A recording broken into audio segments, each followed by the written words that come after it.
Good morning, friends and neighbors. Good to see you this morning, and welcome to the Bill Press Show this Tuesday morning, November 12th. So good to see you today. We've got lots to talk about, and we'll do that here on Free Speech TV and, of course, on TawkrTV and how to reach us. Free Speech TV and your satellite, whether it's DirecTV or the Dish Network, and TawkrTV at youtube.com/Tawkr, TAWKR-TV. Lots of news this morning worldwide.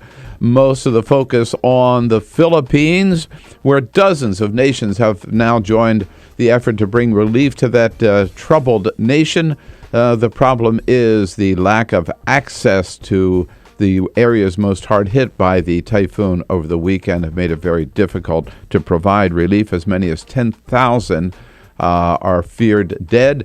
And ironically, this typhoon happened the same time there's a conference on climate change going on at the United Nations. Many people there say we better do something about global warming, or else we're going to see even more storms like this. Back here at home, the boomlet for New Jersey Governor Chris Christie for 2016 continues to grow, but Sarah Palin says she wants no part of it. And one Tea Party activist says that Chris Christie is no more conservative than Harry Reid. In other news, 87, are you ready for that? 87 nations now have drones. How long before one of them of those other nations equips the drones with missiles like we have? and just keep you up to date on the economy, the Obama economy continuing to grow. The Dow yesterday scoring another record high almost every day now. Lots to talk about, lots you're going to want to talk about. Give us a call at 866-55-PRESS. Fasten your seatbelt. Get ready for the Bill Press Show. This is the Bill Press Show.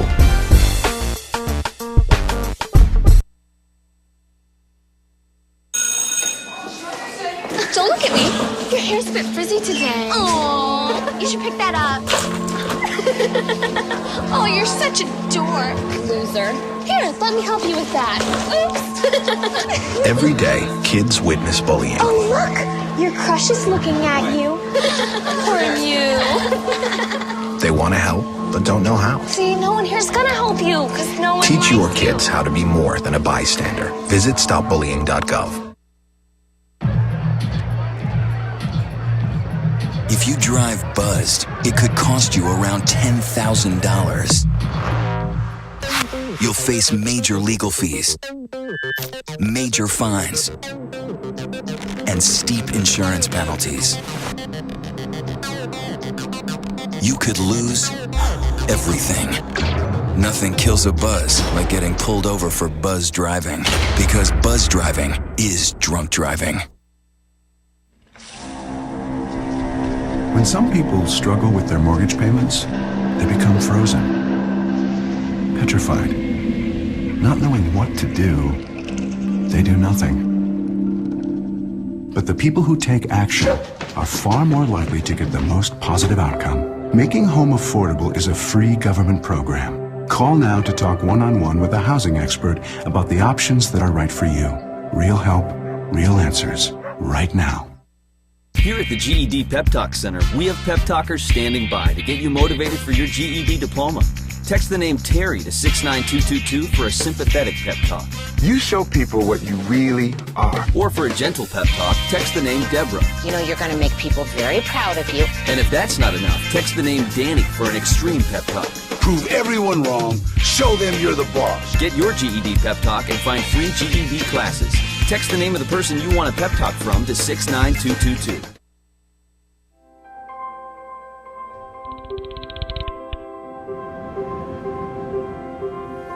Did you see the world differently?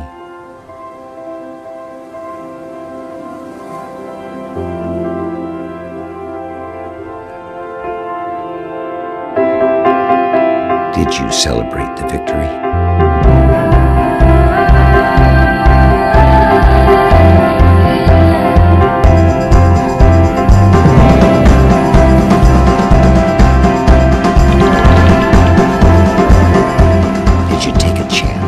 So today, I state clearly and with conviction America's commitment to seek the peace and security of a world without nuclear weapons. Did you stand up against our greatest threat?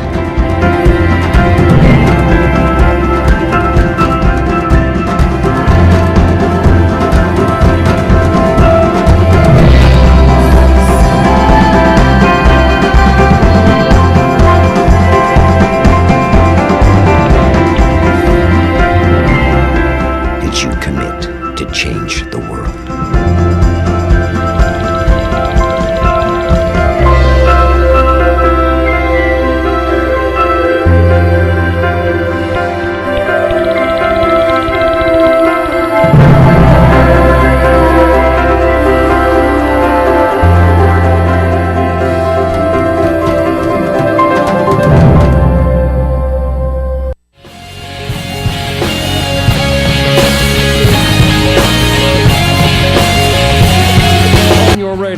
On your TV and online. This is the Bill Press Show. Oh my God, they're already speculating whether Chris Christie can beat Hillary Clinton in 2016. Slow down. It's only 2013. Hey, good morning, everybody. What do you say? Hello, hello. And welcome. On this Tuesday, November 12th, welcome to the Bill Press Show. We're just rolling out of bed like you are. We're just getting up, getting ready, getting going. Ready to bring you the next 3 hours with a great conversation about the news of the day, wherever it's happening on this planet.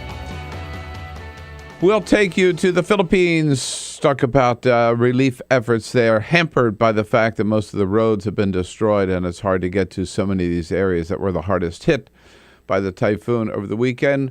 We'll take you right here down the street to the nation's capital, where we can expect the Senate and the House back in session later today, but don't expect a lot of action from them, mainly just some hearings. What do you know? Another hearing about Benghazi this week on the part of Darrell Issa and the House Oversight Committee. And we'll take you up to New Jersey and around the country, where the political speculation about Chris Christie is just getting totally out of control. Lots to talk about, lots you're going to want to sound off about. You know how to do it. You can do so by phone, 866-55-PRESS. That's our toll-free number. Give us your comments on Twitter if that's easier, at BP Show. Love to hear from you on Twitter. Our Twitter followers keep growing and growing and growing, as do our friends on Facebook. Facebook.com/BillPressShow is where you find us. It's a good day here on the Bill Press Show with our team in place. Peter Ogburn. Hey. Good morning. Happy Tuesday. And to you too, sir, with Alicia Cruz there, momentarily away from her post, but she's there to take your phone calls. And if we're looking good on the video stream this morning, that's thanks to Cyprian Bolding, our videographer there extraordinaire, as always. And don't forget, while we are your local progressive talk radio show in the morning on your local progressive talk radio station anywhere in this great land of ours, we are also simulcast on Free Speech TV. So if you got a satellite dish, go to the Dish Network or DirecTV and check us out on Free Speech TV. And if you prefer to sit at your computer, get some work done while you're listening or watching the show, you can do so on our video stream, joining people from 133 countries around the planet at TawkrTV, youtube.com/TawkrTV. Okay, so Peter, I did it yesterday. Finally did it. Yep. Went out and watched Gravity. Oh, all right. Very nice. I forgot. And by the way, we borrowed a leaf from a page from your book. Carol went to see Captain Phillips. Okay, all right. See? But they were both starting at the same time. Just Captain Phillips was longer, but anyhow, didn't get out at the same time. Okay. She went to see Captain Phillips, which she loved, and I went to see Gravity, which I liked. Loved. Yeah. I forgot it was, or didn't realize it was 3D. Okay, so you went to a 3D showing. I mean, it was a 3D showing. They didn't say, do you want to see 3D or regular? Okay. And the special effects, phenomenal. That, I mean, if nothing else. Phenomenal. I agree with you that the story of the movie is kind of weak. You know what I thought was lacking is it too bad they didn't start like on Earth with these guys. Right. Get to know them a little bit and their families or their situation and getting ready for their flight. Exactly. And then they get up in space. I kind of thought it should have been a longer movie. But to start off with the two of them floating around in space, I mean, then that's all you do for the next 2 hours, right? Right. Sort of, yeah. But what they've done with the way it looks is incredible. Yeah, right. It's incredible. And George Clooney is a phenomenal actor, even when you never see him outside of his helmet. That's right. You do just once. And Sandra Bullock, incredible. Yeah, very, very good. All in all, I enjoyed it, and it's really worth seeing. And the shots, by the way, they must have had NASA footage of the Earth behind them, right? Well, I think it was all computer generated. That's what they were saying. Is there was so much of it. Just that's what they're able to do with special effects these days. Is they make it look so real. Yeah, I know it's all computer generated, but I thought maybe the footage of the back at the Earth was all from. It might have been footage. I don't know. Have been, but it certainly looked real. Anyhow, thank you for the recommendation, and I will pass along the recommendation. Gravity, go see it. It's a good flick. Yeah, not a great flick, but a good flick. Now I've got to go see Captain Phillips. Damn it! Now you can go with Carol, and she can go see Gravity. And you can go see. She's not going to go see it. So. Oh, okay, all right. Well, okay. Hey, we do a little sports here. You see this time of the day every day, and Last night, it was the Buccaneers. Yeah, they were coming in having lost 8 games, had not won a game yet this season. Tampa Bay, worst record even than the Redskins. But last night, they're up against the Dolphins. Of course, the Dolphins don't have Jonathan Martin and Richie Incognito anymore. And they had a brawl in the locker room ahead of time. Everybody's calling each other names. So they weren't really ready for this game, maybe. But anyhow, here's the final call. Here is the snap, dropping back. Glennon takes a knee. He took just enough time, 37 seconds. This game's over. You do not have to snap the ball. The Buccaneers will celebrate a victory in the locker room on Warren Sapp's Day. What a win by Tampa Bay, and rookie quarterback Mike Glennon has a victory under his belt for the first time in his career. So the Buccaneers win their first game. They're now 1-8, and it's too bad. It's a good thing, I think, that they won, because if the Dolphins had to celebrate a victory in their locker room, that could have gotten really ugly. That could have gotten really bad. They could have been. They would have been picking people up and throwing them against the lockers or something. God. Anyhow. Hey, we got a big lineup today. It's Tuesday, so we have the Tuesday twins, Arthur Delaney and Igor Volsky coming in. And then a little bit later, Brad Woodhouse from the, what's the name of his new... Americans United for Change. Used to be at the Democratic National Committee. Americans United for Change. And then we'll be joined by a couple of reporters along the way as well. But first... This is the Full Court Press. A couple of other stories making news. Speaking of the Dolphins, you've got the wrong J-Mart. While the headlines continue to pile up around the saga of the Miami Dolphins and the bullying of their player, Jonathan Martin, by fellow player Richie Incognito, Twitter seems to be very confused. When people search for the football player on Twitter, one of the first Jonathan Martins that shows up is J-Mart NYT. That is the D.C.-based reporter for the New York Times and that we know as Jonathan Martin. I was at his home just last week for a little party. There you go. Well, this has brought an interesting mix of words of encouragement combined with hateful rhetoric aimed at the football player. J-Mart, our friend J-Mart, Jonathan Martin, tweeted yesterday that this is an interesting study in some of the awful things that people say when they're behind a computer screen and not face-to-face. Well, we were joking about this when I saw him at his house last week. We were joking about how much he's heard from people. When I heard Jonathan Martin, I said, what? Jonathan Martin called somebody those names? I'm sorry. He's more of a fullback than an offensive lineman, though, if you look at Jonathan Martin. J-Mart? J-Mart, yeah. He's the smartest football player I ever. Right. Writes some damn good stuff for the New York Times, by the way. From the janitor's closet to the principal's office, Gabe Saunier was the janitor at Port Barre, Louisiana Elementary School for 27 years. And during the day, he would mop the floors, clean the bathrooms, take out the trash, and at night, he was continuing his education, earning his bachelor's and then master's degree. All that studying finally paid off. Last week, he was hired by the school to serve as principal of Port Barre Elementary School after he had been janitor there for 27 years. No. Wow. Pretty cool, huh? Good for him. Right? Absolutely. And Bill, you might not know the name Harold Jellicoe Percival, but he has a lot of friends. Percival, a British man and a veteran of the Bomber Command, died earlier this month. He was 99 years young. His obituary stated that he died single with no close family to attend the funeral and welcomed any members of the military who could show up to pay their last respects. The online community picked it up. Reddit, Twitter spotted the obituary, made it viral, and asked for veterans to show up. And yesterday, Harold Jellicoe Percival was laid to rest with a crowd of over 500 servicemen and women in attendance. I thought that was great. Isn't that cool? Great story. Isn't that cool? Yeah, they put in the paper that there was nobody to basically. He said he knows nobody. He has nobody. Yeah, and so 500 people showed up to honor. Yeah, isn't that cool? Yeah, very, very, very touching. All right. Hey, just wanted to start with this morning and get your take. I don't know. Are you as amused as I am by this sudden Chris Christie boomlet? It is fun to watch. But there's a lesson here, too, I think. Let's talk about it a little bit. So, first of all, no surprise, right? He wins re-election by 20 points in New Jersey. Democrats didn't even put up a fight, which they should have, because there are a lot of issues there, but they didn't. So he wins by 20-some points, and immediately the boomlet for 2016 just gets underway. Gets started, launches, and this is like a North Korean rocket. It takes off, and I think it'll crash just as fast. But at any rate, he's suddenly This thing is already out of control. He's on the cover of Time magazine. He does 4 out of 5 Sunday shows. Susana Martinez, the governor of New Mexico, is out there saying he's got to be our candidate in 2016.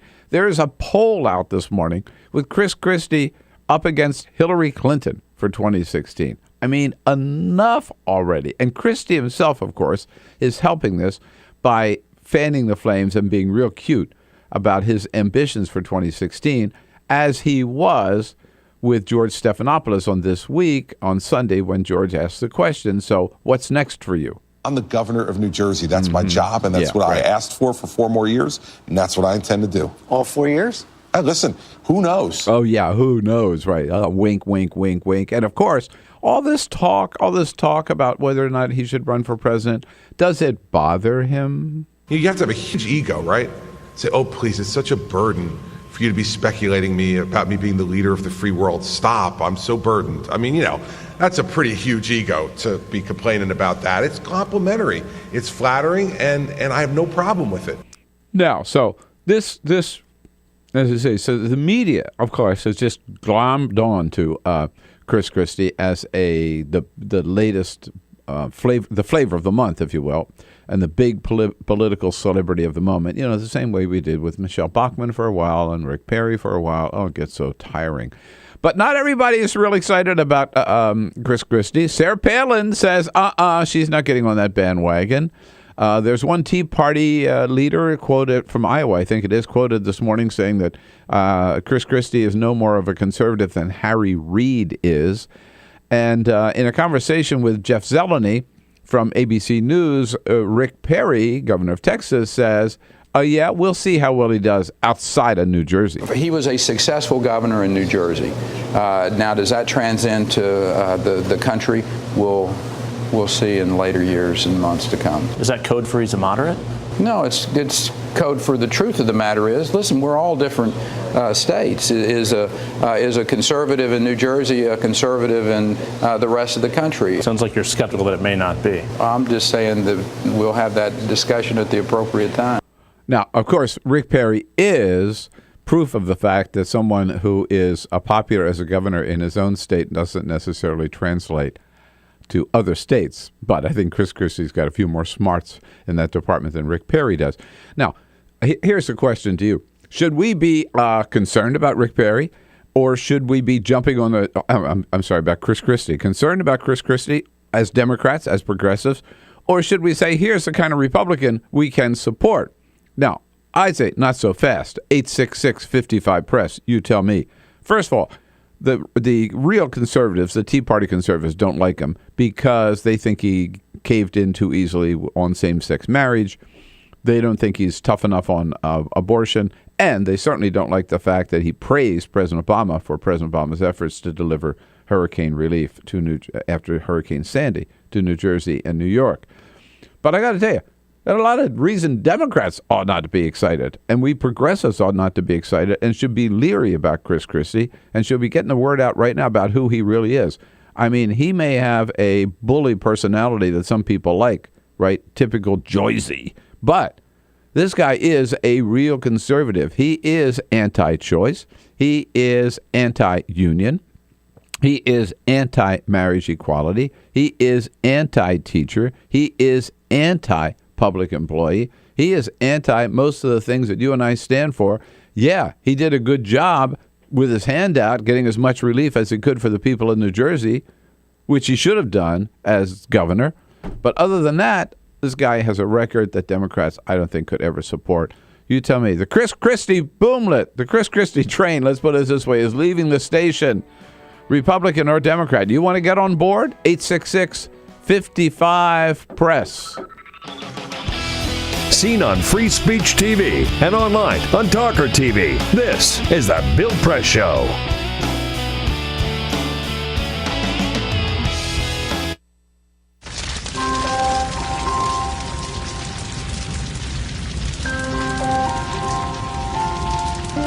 A single ember that escapes from a wildfire can travel more than a mile. That single ember can ignite and destroy your home or even your community. You can't control where that ember will land, only what happens when it does. Get fire adapted now at fireadapted.org. Columbine, Virginia Tech, Tucson, Aurora, Fort Hood, Oak Creek, Newtown. Newtown, Newtown. Newtown. How many more? How many more? How many more colleges? How many more classrooms? How many more movie theaters? How many more houses of faith? How many more shopping malls? How many more street corners? How many more? How many more? Enough. Enough. Enough. Enough. Demand a plan. Right now. As a mom. As a dad. As a friend. As a husband. As a wife. As an American. As an American. As an American. As a human being. For the children of Sandy Hook. Demand a plan. No more lists of names. It's not too soon. It's too late. Now is the time. Before we all know someone who loved someone on that list. No more lists. No more. Who they might have been. No more. If we had just done something yesterday. It's time. We can do better than this. We can do better than this. It's time. It's time. It's time for our leaders to act. Demand a plan. Right now. Right now. You! Demand it! Enough. Enough. Enough. Enough.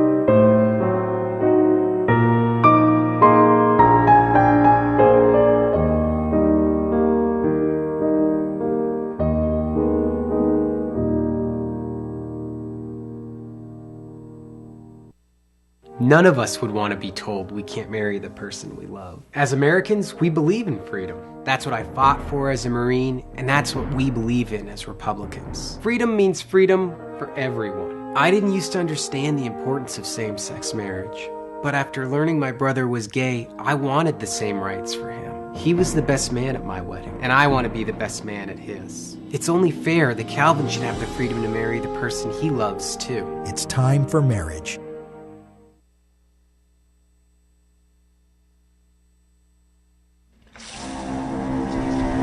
When some people struggle with their mortgage payments, they become frozen, petrified. Not knowing what to do, they do nothing. But the people who take action are far more likely to get the most positive outcome. Making home affordable is a free government program. Call now to talk one-on-one with a housing expert about the options that are right for you. Real help, real answers, right now. Here at the GED Pep Talk Center, we have pep talkers standing by to get you motivated for your GED diploma. Text the name Terry to 69222 for a sympathetic pep talk. You show people what you really are. Or for a gentle pep talk, text the name Deborah. You know you're going to make people very proud of you. And if that's not enough, text the name Danny for an extreme pep talk. Prove everyone wrong. Show them you're the boss. Get your GED pep talk and find free GED classes. Text the name of the person you want a pep talk from to 69222.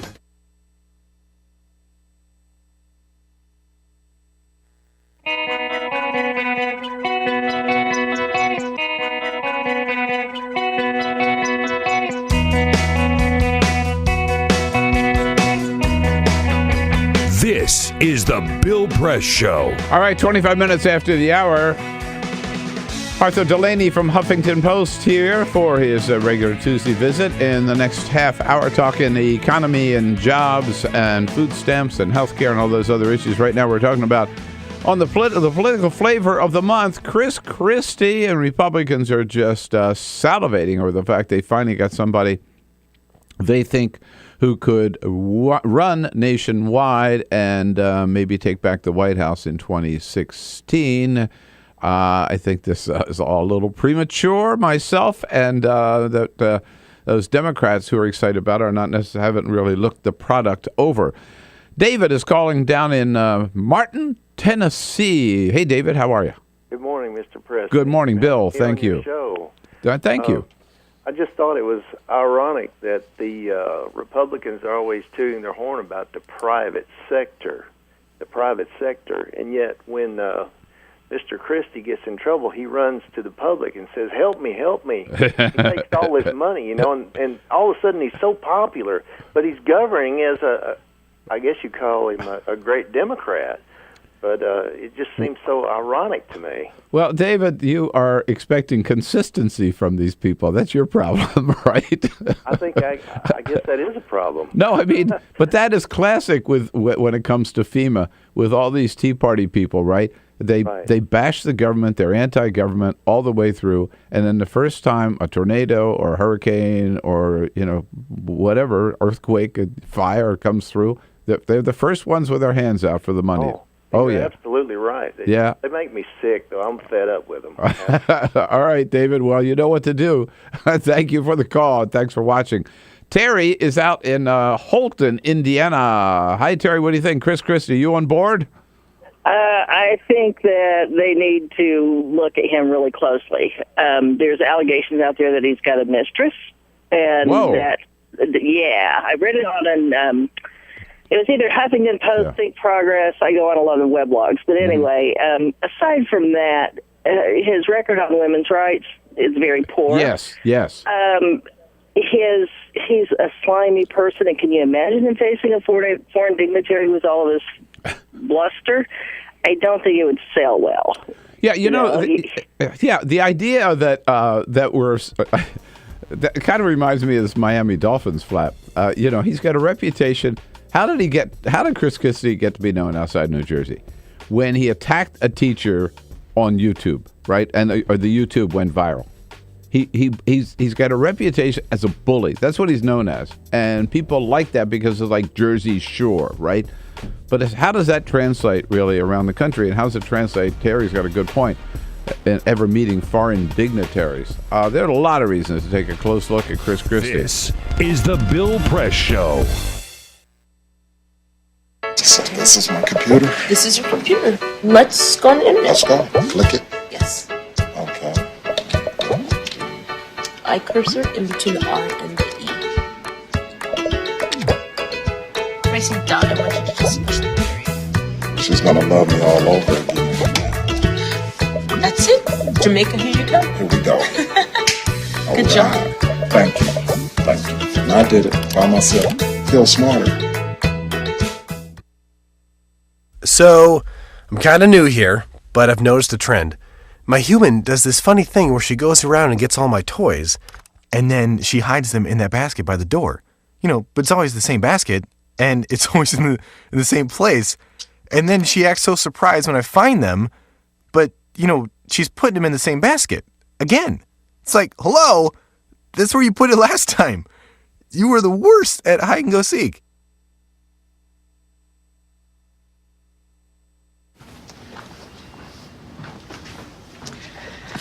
All right.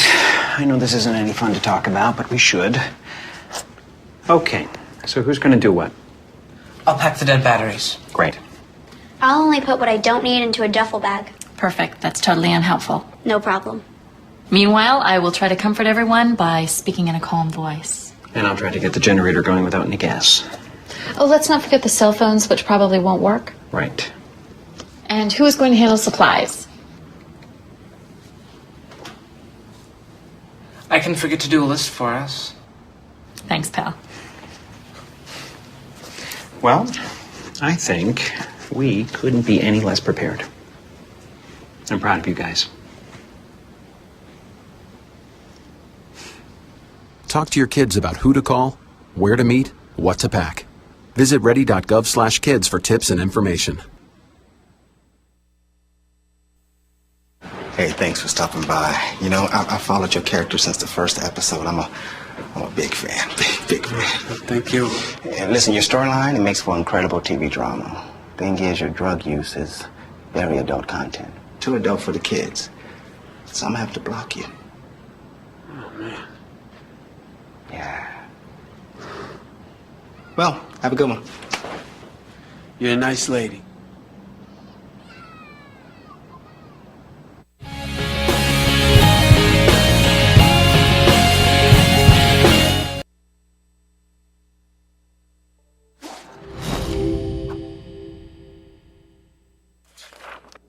In 1920s America, the Great Depression effectively erased consumer demand. Struggling manufacturers needed new ways to get people buying again.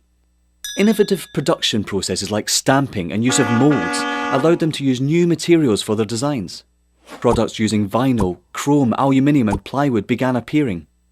American industrial designers began introducing streamlined, efficient shapes that shouted progress. Bel Geddes pioneered what we now refer to as utilitarian art.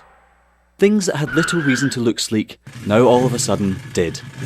At the 1939 World Fair featuring Bel Geddes' immensely popular Futurama exhibit, a new era of American industrial design proudly claimed to be building the world of tomorrow. Americans found great positivity in these futuristic forms. Yay. Things were looking up. American industrial designers realised that by making objects look great, people simply wanted them more. From cars to kitchen appliances, the most influential society on earth was spending money again. Mass consumption had arrived. Advertisers finally had lots to talk about. Personal taste could be expressed through the things you bought. Style became equally as important as function. Chair designers like Eames and Saarinen didn't just design seating, they created desirable lifestyles. People behind the products suddenly were stars. Everyone wanted to know who they were. Raymond Loewy was one of the shining lights of American industrial design. His face ended up on every coffee table in the nation. Toothpaste packaging promised whiter teeth. Washing powder packaging promised whiter whites. Who knew such simple household objects would shape the tastes and ambitions of an entire society? American industrial design improved America, functionally, culturally and intellectually, and exported it around the globe.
Good morning. It's 34 minutes after the hour, and look who walked in. Arthur Delaney from Huffington Post. Why, don't be surprised. He's here every Tuesday morning at this time, and we're always glad to see him to talk economic issues and job numbers and all that good stuff.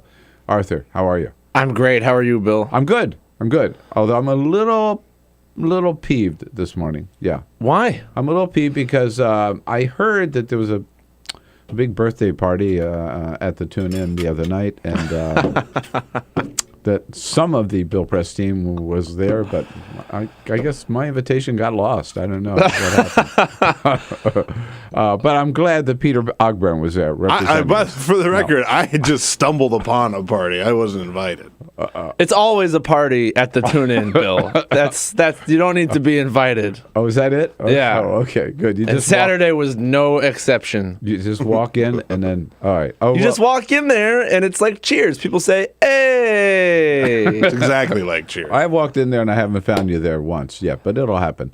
Well, you get up kind of early. That's right. Bill goes in there for beers and eggs at 9:30. Yeah. No, but actually you have a good excuse. Saturday night I happened to be on a plane, so I could not have made it anyhow. So that's why I wasn't there. All right. Oh, okay. Happy birthday, by the way. Thank you, Bill. We've been talking about, before we get into all your good stuff, Chris Christie and this magic boomlet. Suddenly the media, you know how media loves to discover a new political celebrity, and then they just build them up and build them up and build them up, and then tear them down. We've got a boomlet on our hands. We do, indeed. There's an elephant in the room, as Time Magazine said. So before we move on, Malcolm's got a final word about Chris Christie out in Park Forest, Illinois. Hey, Malcolm, what's up? Hello, how are you? Good, thank you. Thanks for your call. What do you think of this Christie boomlet? Well, my concern is if he can take 32% of the Democratic vote in New Jersey. I know. What is it that the Democrats are going to do to see why? Why did he take 32% of the Democratic vote? And if he did that in the country, in the presidential election, that could be disastrous. It's all over. And with the redistricting, the gerrymandering, along with 32% of people in New Jersey voting for him, what could the Democrats do? How would they strategize for that? Well, I'll tell you, Malcolm, I think there's a very easy answer to that. Two things that immediately come to mind. But first of all, I got to agree with you. I think Chris Christie would be a real threat. Of all the Republicans that are being talked about right now, Chris Christie and maybe Jeb Bush are a real threat in 2016 that people ought to take seriously. But what Democrats have to do differently, number one, is they got to run a campaign against him. They did not in New Jersey. They didn't.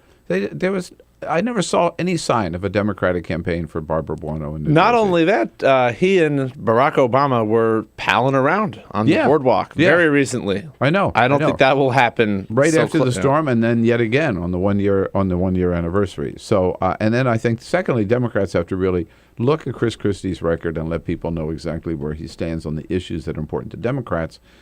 Like unions and like teachers and like choice and like same-sex marriage. And then I think the bloom will be off the rose, so to speak. Malcolm, good to hear from you. So, Arthur, while I was in California on Friday, the new job numbers came out. Let's start there. For October, people thought they might be pretty anemic. You know, they were talking around like 60, 80,000, and it came out to 204,000. Yes. Why the surprise?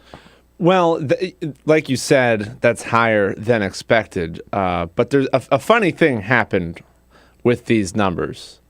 There are two surveys that give you one gives you the unemployment rate, and that's a survey of households where they call up 60,000 people and they say, "Have you been working or what?" Yeah. And then there's a separate survey that is much larger of business payrolls, and that's the one that tells you how many jobs were added. So people might have been wondering, if we added 200,000 jobs, why did the unemployment rate go up 1/10 of a percentage point? Yeah.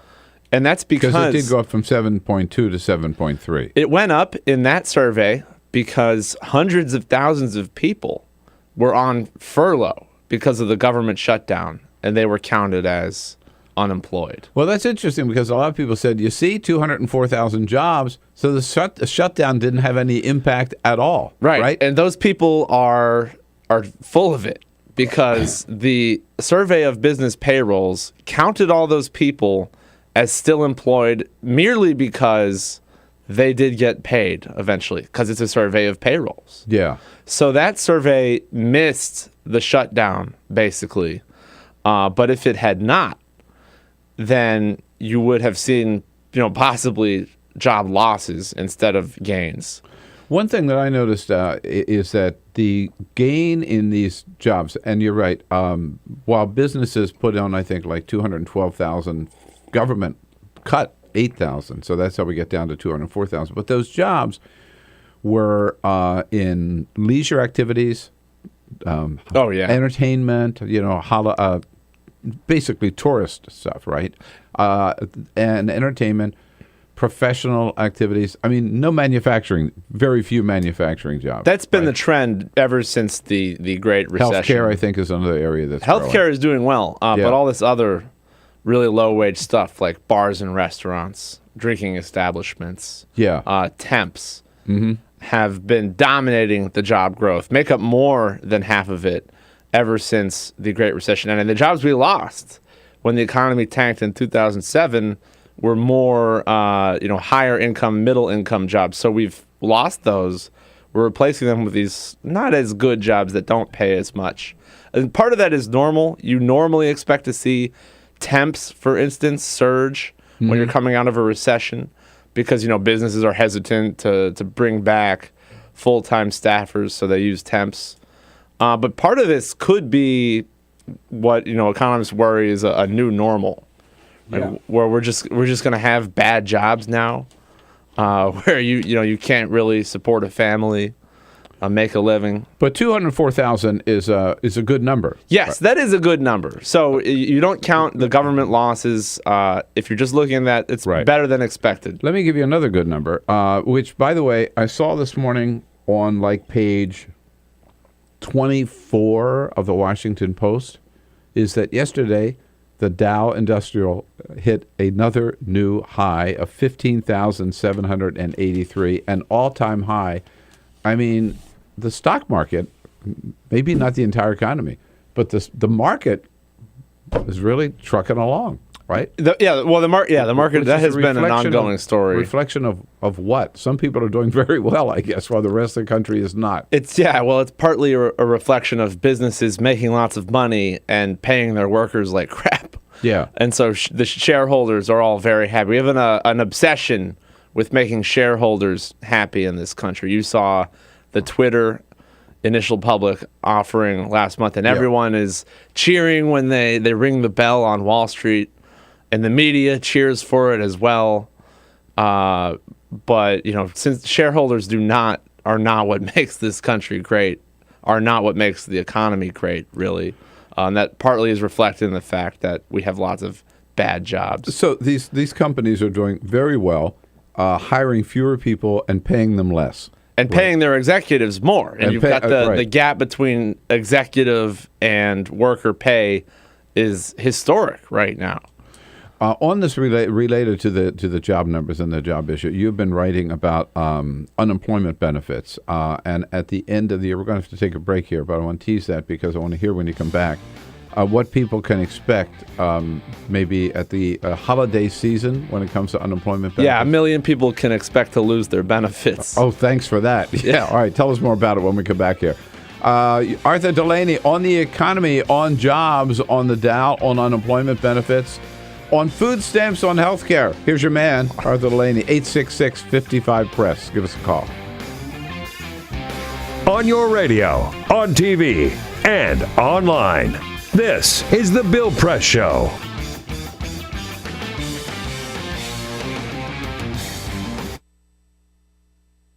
It is possible to read the history of this country as one long struggle to extend the liberties established in our Constitution to everyone in America.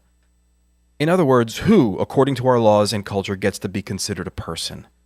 The law creates legal personhood, and movements create law and change culture. So, how have the courts passed laws to shape our culture?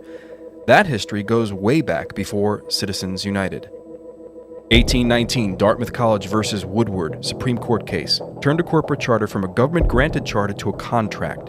This ruling gave corporations standing within the Constitution. 1886, Santa Clara County versus Southern Pacific Railroad.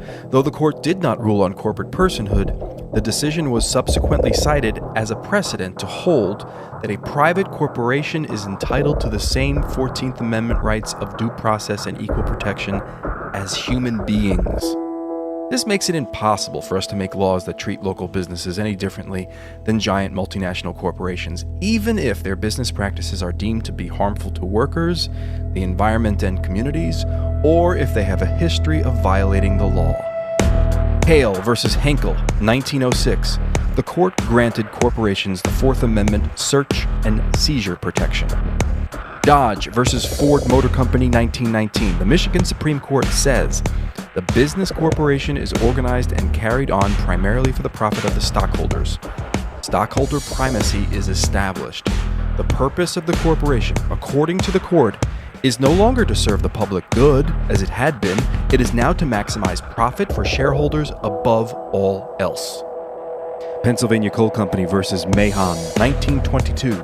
Corporations get the Fifth Amendment takings clause, meaning if you pass a regulation that impacts a corporation's ability to make a profit, that is deemed a taking, and they can sue for the right to future profits lost. This creates a chilling effect, and local and state governments become much more hesitant to pass laws in the public interest for fear that corporations can claim loss of potential profits that cities and states will be on the hook to pay. Buckley versus Vallejo, 1976. The Supreme Court rules that spending money to influence elections is protected under the First Amendment, in effect saying that money is speech.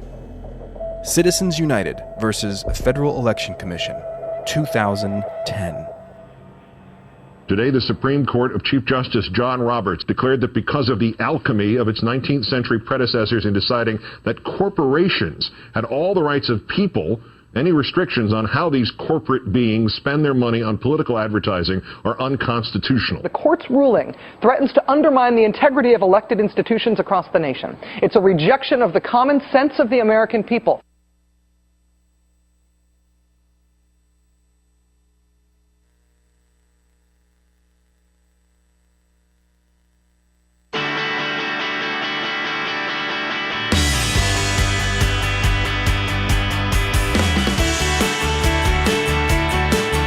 This is the Bill Press Show.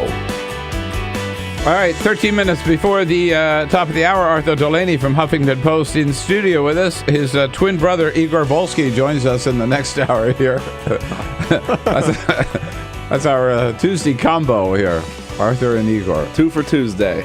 There you go. All right.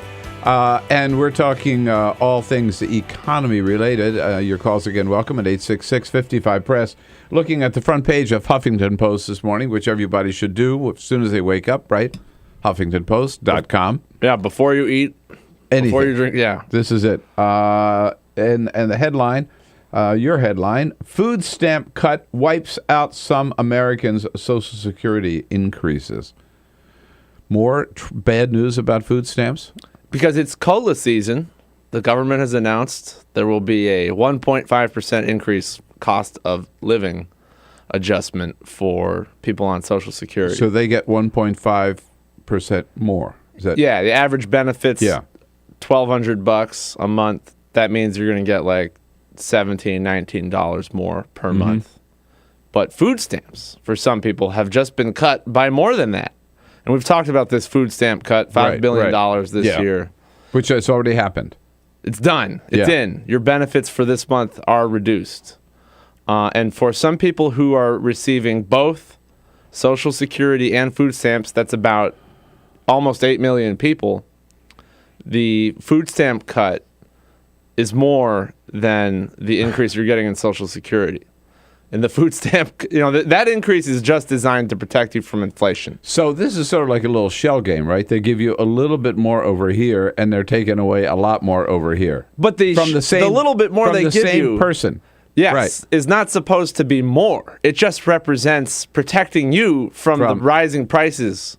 Got it. Of things you need to buy. Yeah, you're not getting more. It helps you keep up with. Yeah, the cut is a cut. Yeah. So this is just another way of writing about this cut that has happened and the impact it will have on people. It's just further evidence that the poor and are getting screwed more and more, right, by this economy and by government programs. Deficit reduction is what people in Washington care about more than anything else right now. If you're going to change policy, it's got to save money. So when this food stamp cut was around the corner, nobody seriously talked about on that question, something that's been bugging me for months now.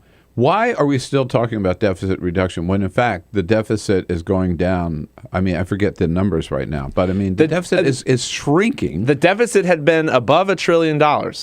More, government's spending more than $1 trillion than it's taking in revenue and taxes. Now, the deficit is half what it had been. It's it's about 600 billion, isn't it? Yeah, right. But I guess you could say, well, it's still a deficit. It still adds to the debt. But for some reason, as a percentage of GNP, I forget what it is, but it's also way down where it's tolerable at any rate. Right? I mean, But if you listen to Republicans, it's still like we're hemorrhaging, whatever that word is, spending, which we're not.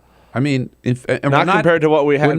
We're not piling on more and more debt. In fact, we've cut it way back. We're at a manageable level right now, right? Democrats but you would never know that by the rhetoric. Democrats are on board with deficit reduction. Is why they do not. You do not hear a lot of people mention that the deficit is so much smaller than it had been. I think Barack Obama once in a while does. Some Democrats do here and there, but it is not a rallying cry by any means. But you know what? I think they are totally missing the boat on this issue. They should not be. Democrats should not be out there beating the cut the deficit drum any longer, in my opinion. And I'll bet you if you went around the country and you took a poll to people about what is the number one issue, right, that you think the government ought to be dealing with or facing this country, they're not going to say the deficit's too big. No, they do in fact say it's the economy. Which means we need jobs, right? Right. Yeah. Even if you have to spend money to get more jobs. But I want to come back to the unemployment insurance. So what happens at the end of the year? At the end of the year, the federal unemployment insurance that we've had in place since the recession will expire. And this is something that has happened every year during Barack Obama's presidency. At Christmas time, these programs come up for reauthorization. They kick in for people who use 6 months of state benefits and haven't found work. And right now there are more than 1 million people, but fewer than 2 million who receive those benefits who will be dropped if there's no reauthorization. Now that is a dwindling share of the long-term unemployed, who number more than 4 million still. But I think this year, this Christmas, there will not be the Grinch coming down into Whoville and his heart growing 3 sizes larger and Congress saving the benefits. I think they will probably let him drop this time. Yeah. There has been every time Democrats have said, never before in the post-war era has Congress allowed federal benefits to expire when the unemployment rate is above 7.2. Okay, but you think Congress will do it this year? It did go to 7.3. I think at the beginning of December it'll go back down. That talking point will be gone. Republicans will say, look, we have a historical precedent for dropping the benefits now. It's what they did in the 80s when President Reagan was in charge. So, and there was no big bill Democrats will have leaving the station to attach the benefits to. Not until January when government funding runs out. So that's what I think will happen. I hope you're wrong, but I can see why. But the idea of counting on this Congress to get anything done before the end of the year? Yeah, don't count on it. Exactly. Arthur, great to have you in. Thank you so much for coming back. Okay? All right. Next week. We'll see you next then. Tuesday. All right. Arthur Delaney. This is the Bill Press Show.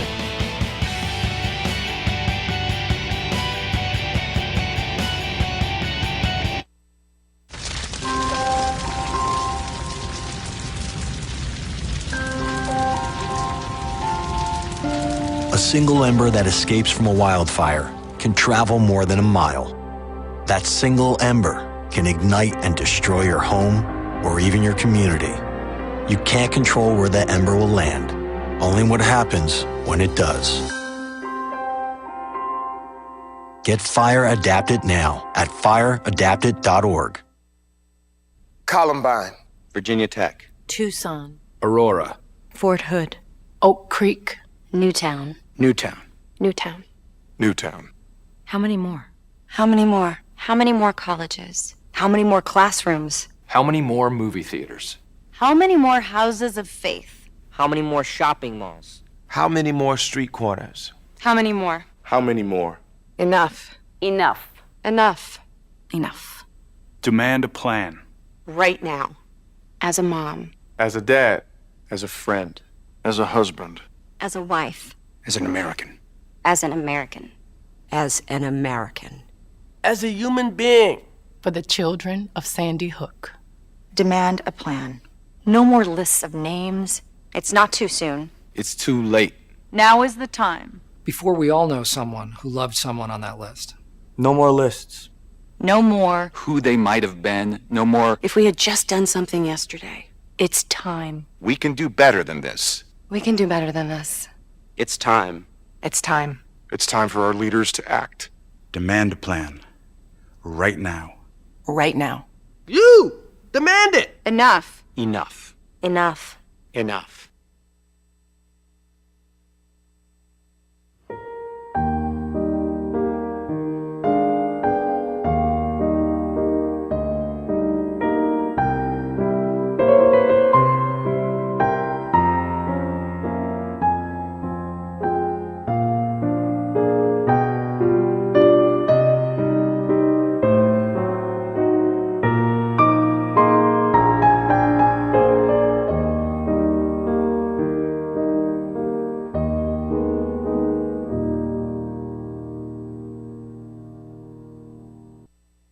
None of us would want to be told we can't marry the person we love. As Americans, we believe in freedom. That's what I fought for as a Marine, and that's what we believe in as Republicans. Freedom means freedom for everyone. I didn't used to understand the importance of same-sex marriage, but after learning my brother was gay, I wanted the same rights for him. He was the best man at my wedding, and I want to be the best man at his. It's only fair that Calvin should have the freedom to marry the person he loves, too. It's time for marriage.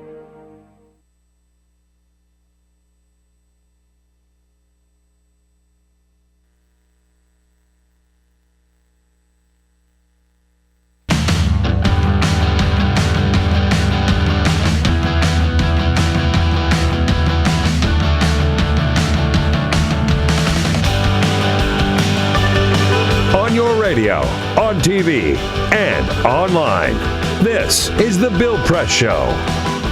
All right, getting ready for the next hour here on The Bill Press Show with Igor Volsky, starting us off from Think Progress. Also be joined by Brian Fung from the Washington Post about the big Amazon U.S. Postal Service partnership.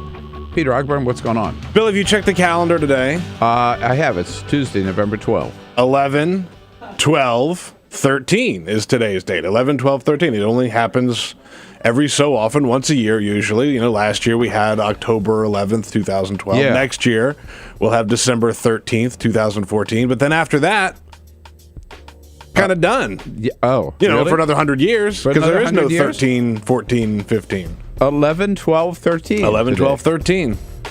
You know, with that calls for a party, don't you think? I mean, everything calls for a party, but especially this, right? Yeah, right.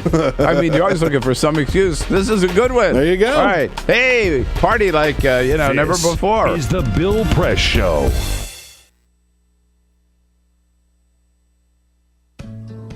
You wouldn't let money just blow out of your house. So when your AC or heater is on, make sure the doors, windows, and fireplace flue are shut tight. If you're headed out, turn down the AC or lower the heat by 10 degrees. And always keep your water heater set at 120. A little bit of common sense goes a long way. Get more great tips at energysaver.gov. So, I'm kind of new here, but I've noticed a trend. My human does this funny thing where she goes around and gets all my toys, and then she hides them in that basket by the door. You know, but it's always the same basket, and it's always in the same place. And then she acts so surprised when I find them, but, she's putting them in the same basket. Again. It's like, hello, that's where you put it last time. You were the worst at hide and go seek.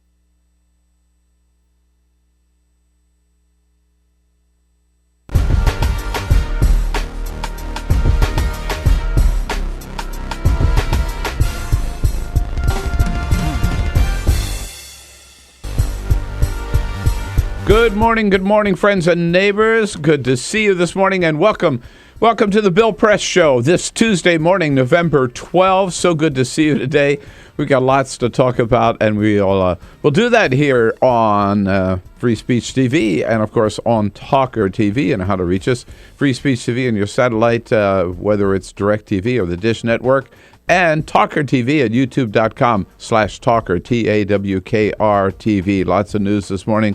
Worldwide, most of the focus on the Philippines, where dozens of nations have now joined the effort to bring relief to that troubled nation. The problem is the lack of access to the areas most hard hit by the typhoon over the weekend have made it very difficult to provide relief. As many as 10,000 are feared dead. And ironically, this typhoon happened the same time there's a conference on climate change going on at the United Nations. Many people there say we better do something about global warming or else we're going to see even more storms like this. Back here at home, the boomlet for New Jersey Governor Chris Christie for 2016 continues to grow, but Sarah Palin says she wants no part of it. And one Tea Party activist says that Chris Christie is no more conservative than Harry Reid.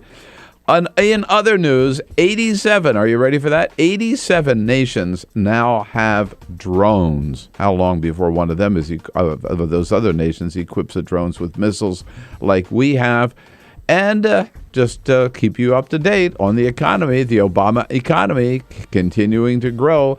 The Dow yesterday scoring another record high almost every day now. Lots to talk about, lots you're going to want to talk about. Give us a call at 866-55-PRESS. Fasten your seatbelt. Get ready for the Bill Press Show. This is the Bill Press Show.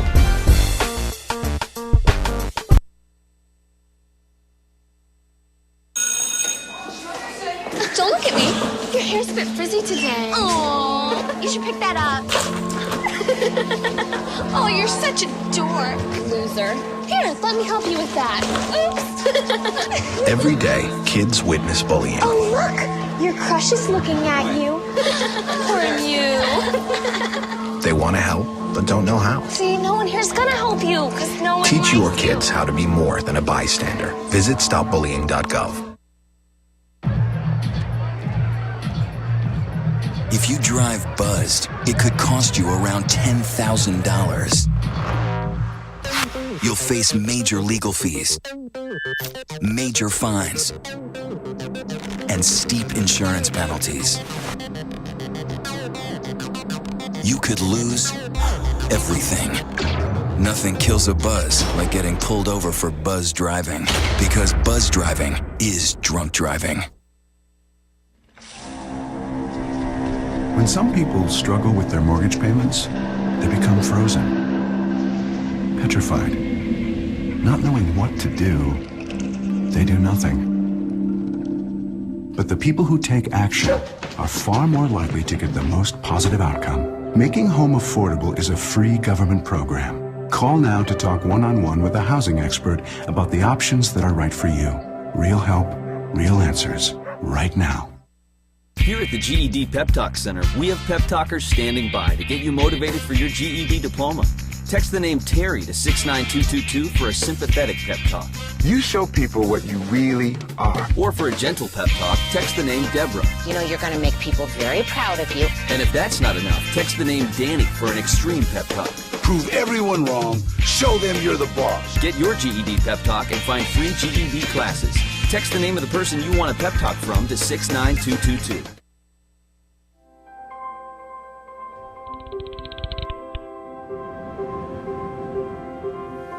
Did you see the world differently?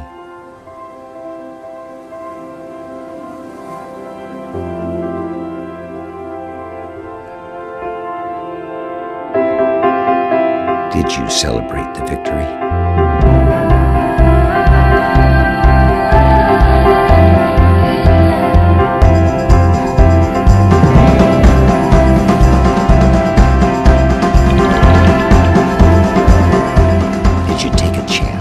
So today, I state clearly and with conviction America's commitment to seek the peace and security of a world without nuclear weapons. Did you stand up against our greatest threat?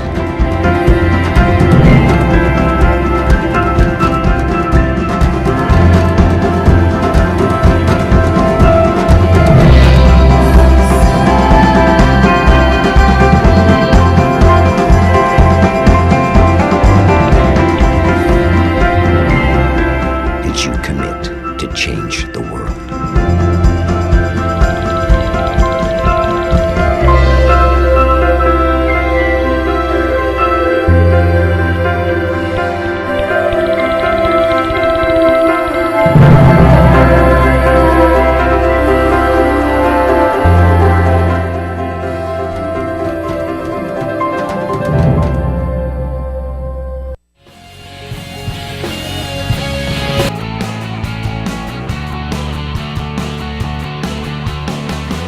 Broadcasting around the nation, on your radio, on your TV, and online. This is the Bill Press Show. Already they're taking polls. Chris Christie versus Hillary Clinton. Can you believe it? Ugh. Slow down. No 2016 yet. Good morning, everybody. What do you say? It is Tuesday, November 12th. Great to see you today, and thank you for joining us here on the Bill Press Show. This Tuesday morning, yes, as Peter just pointed out a little while ago, it is November 12th, 2013. That means it's 11/12/13.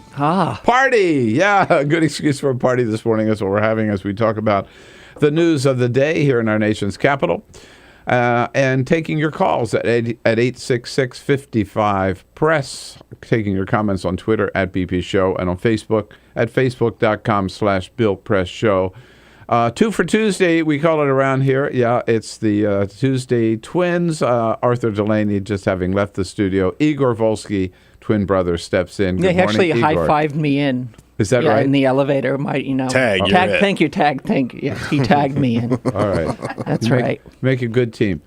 Someday, maybe we could have both of you in studio at the same time. The world may just implode. We'll wear our itself. jackets together that we have. Don't know if we can do that. I don't know. We could handle that. No, exactly. Anyhow, good to see Igor from Think Progress, thinkprogress.org. Here joining the team, he's part of the team, as is Arthur, Peter Ogburn. Hi there. With Alicia Cruz on the phones. We don't give her a microphone. We're afraid of that. We don't give Cyprian Bolding a microphone either, but he keeps us looking good on the video feed, which you can watch on the live stream at TawkrTV, youtube.com/TawkrTV, or you can also see the simulcast of our radio show on Free Speech TV. If you got a satellite dish, either the Dish Network or DirecTV.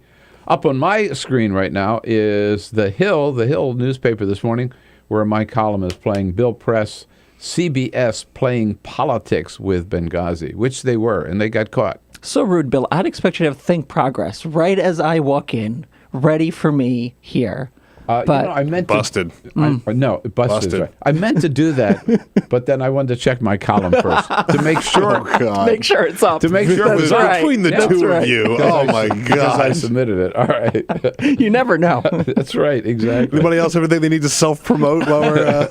And also, you never know when you go on TV what you're going to get caught with. I got to tell you, I never heard of this woman, Craig Cobb. She is a British talk show. He's the guy. Craig Cobb is a white supremacist. Oh, it's the woman is no, I'm sorry, you're right. Craig Cobb is a white supremacist from North Dakota. He's in England. He agrees to go on this talk show. Trisha Goddard is her name. Oh, there you go. Trisha Goddard, thank you. She is the talk show host. She is an African American, and he's a white supremacist. She's British. I'm sorry. She's black. God. Let's see. How many ways could I screw up this It's a complicated setup. So he flies in on his unicorn, and do you want to take it from here? All right. Go ahead. You got it, boss. All right. So Trisha invites him on the show. He's a white supremacist. She is black. You get the setup, and she does a little homework on this guy. He agrees to do some DNA testing. Yes. And here's what she found out. So Craig Paul Cobb has undergone DNA testing to determine genetic ancestry. 86% European and... You know trouble's coming. Give it to him. 14% sub-Saharan African. Wait a minute. Hold on. You've been repressing that 14%? Yeah. So... This is called statistical noise. Sweetheart, you have a little black in you. Listen. What's the margin of error? That's what I want to So, hey, bro. Hey, bro. Oh, God, that's so funny. Can you actually do that? Sure, yeah. Yeah, I guess so. In fact, Igor, we have the tests right here, and I'm happy to reveal, Igor, yes. you are not the father. Oh. Yeah. Man, not in the budget for this month. Thank you. All right, magic moment there on British television. 11 minutes after the hour now. We all about thinkprogress.org and all the big stories of the day from Think Progress. But first... This is the Full Court Press. Just a couple of other stories making news this morning. As if the Dolphins needed any more bad news, Monday Night Football saw them go to Tampa to face the winless Buccaneers. And while Miami has seen its share of off-the-field problems in recent days, they had managed to keep their record at 500 Well, not anymore. The Buccaneers dropped the Dolphins. They got their first win of the season. The Buccaneers won 22-19. That is their, again, first win of the season, and the bad news for the Dolphins continue. Yeah, they couldn't even beat Tampa Bay. The worst team in the NFL. I heard they had a big rumble in the locker room before the game, so that's what happened. Yeah. Hurling insults back and forth. The revolution will not be Instagrammed. Well, at least the Olympics won't be. Well, that was the word that the Olympic Committee in Sochi sent out yesterday. They made an announcement that any reporter caught using their smartphone to tweet, Instagram, or Vine their videos or photos would be considered a violation and their credentials would be revoked. The whole idea here is with the tape delaying and all this type of stuff, they're trying to limit as many results to leak out as possible. But then just a few hours later, after the online community rose up to demand an explanation, Russian officials changed their stance from don't take any pictures to take as many as you like. And note that nothing is being said about Snapchat. You can still Snapchat people. You can still Snapchat photos from the Olympics, apparently. Yeah. And there's a fox in the hen house at Northwest Christian University. Their class president penned a op-ed in the Eugene, Oregon Northwest Christian University newspaper to say, quote, I am an atheist. Yes, you read that correctly. Yeah. I am an atheist. He came out of the closet. He is a student at a Christian university, and he says he showed up. He's a student. He's a class president. Class president at the Christian University, Northwest Christian University. They're going to be demanding a recount. Exactly. Imagine that. Yeah. My goodness. I heard his mother said, I know you came out. I prefer if you came out as gay rather than you came out as an atheist.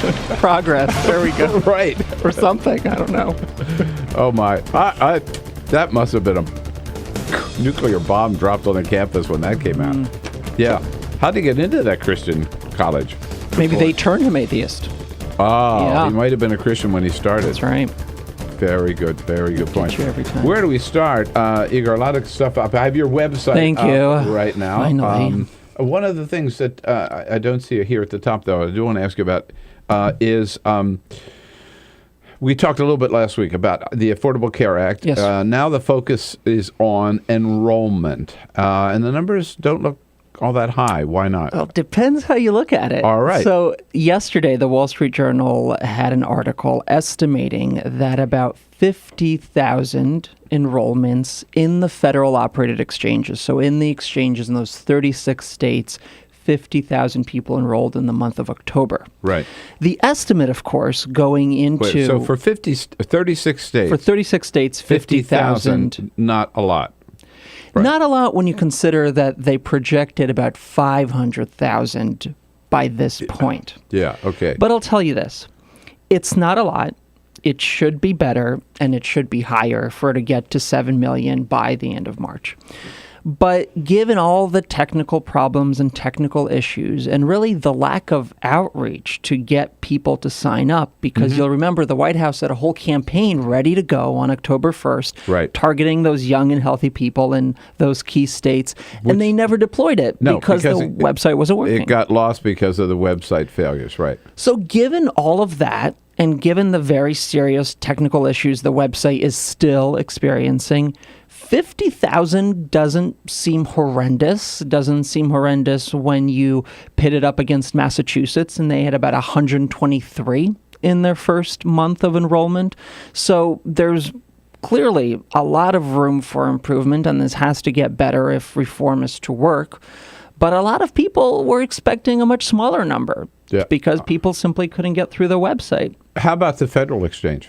Well, that is the federal. The 50,000 is in the 36 states where the federal government is running the exchanges. And that doesn't count those state exchanges. And that's where the numbers are even, in some cases, not necessarily higher than 50,000, but you add those numbers to the 50,000 and you get a number that isn't horrible, maybe 80, 90,000 overall. So, for instance, New York has about 29,000, I believe, 29,000 enrollees. California is going to have a relatively big number coming out soon. Kentucky's doing well. Kentucky's doing well. And that doesn't count the Medicaid expansion either. So you add all those people who are also in Medicaid, and that kind of grows the number. So It's certainly smaller than where it should be, but it's not as small as I think a lot of people out there feared. There's a story this morning, I was just looking for it quickly, in the New York Times. About insurers going around the website? Yeah, right. Some insurers, the fear is, of course, if you don't fix this by the end of this month, then you really don't have time to get people into coverage before the December 15th cutoff for the January 1st coverage. And so insurers are trying to figure out if it's possible for them to enroll people in their products directly without having to go through healthcare.gov. The problem, of course, is they would have to verify all of your financial information to see if you're eligible for subsidies. And that's something that you just maybe not very operational because you don't want to give private companies all this personal information. Right. So it's something the White House seems open to. They're looking at these other alternatives, which of course suggests that they're not very confident that come December 1st, the website will be working very well. Are they going to get it fixed by November 31? That's what they're insisting, but they don't know because the further they go into the website, the more fixes they do, the more new problems they're seeing because you don't know the problem existed until you fixed, the kind of the page before that. So they're certainly hoping that for a majority of people, they can have a smooth process from beginning to end, but they really won't know. And the scary part is that once we hit December 1st, you're going to have an influx of people trying to get coverage who struggled in the month past. And so can this new revamped website deal with the influx in traffic? Nobody knows. On another issue, stop and frisk. I was curious to see your headline on that. Bloomberg files aggressive new action to preserve stop and frisk. I mean, we have a new mayor-elect, mayor-elect coming in who has just the opposite position to Bloomberg on stop and frisk. Where does this stand right now? Well, Bloomberg filed a petition with the court. As you remember, the court that kind of put all these new oversight requirements into the city's stop and frisk policy. And said that the policy, as it is now is unconstitutional. Absolutely. Well, now that Bloomberg has filed a motion because the judge in that case was removed for ethical reasons and is arguing that if the judge is biased, that maybe the ruling is also biased. So let's take a look at that. And it's fairly, I think, a long shot, analysts are saying, because it won't get a hearing until sometime in the middle of next year when, Bloomberg's out of office. And so, but certainly kind of a last-ditch attempt to try to hold on to this program, a big legacy point for Bloomberg. Right. So he's not going quietly into that good night. No, right. De Blasio you must say, is probably the most progressive candidate we have seen. Oh, absolutely. Ever, right? He really, it's amazing. He really, and a lot of people who worked for his campaign will tell you, he has that kind of Obama 2008 excitement around him. The big test, of course, is when you start to govern and you start to make compromises and you're part of the system. Do you lose some of that shine and compromise on some of those kind of core basic principles? That's going to be the big test. Igor Volsky here from Think Progress telling us that the enrollment figures are not as bad as the media may want to report them. Yesterday, we had a lot of calls from people who have had success going to the website. Website. If you're one of them, give us a call here and let us know your experience, 866-55-PRESS, or your troubles when you've gone to the website. Don't give up. They're working on it. Every day it gets a little bit better. And I know Jeff Zients. I have confidence he'll get it done by the end of November. He'd better. Back with Igor Volsky here on The Bill Press Show. Connect with The Bill Press Show on Twitter. Follow us at BP Show and tweet using the hashtag WatchingBP. This is The Bill Press Show.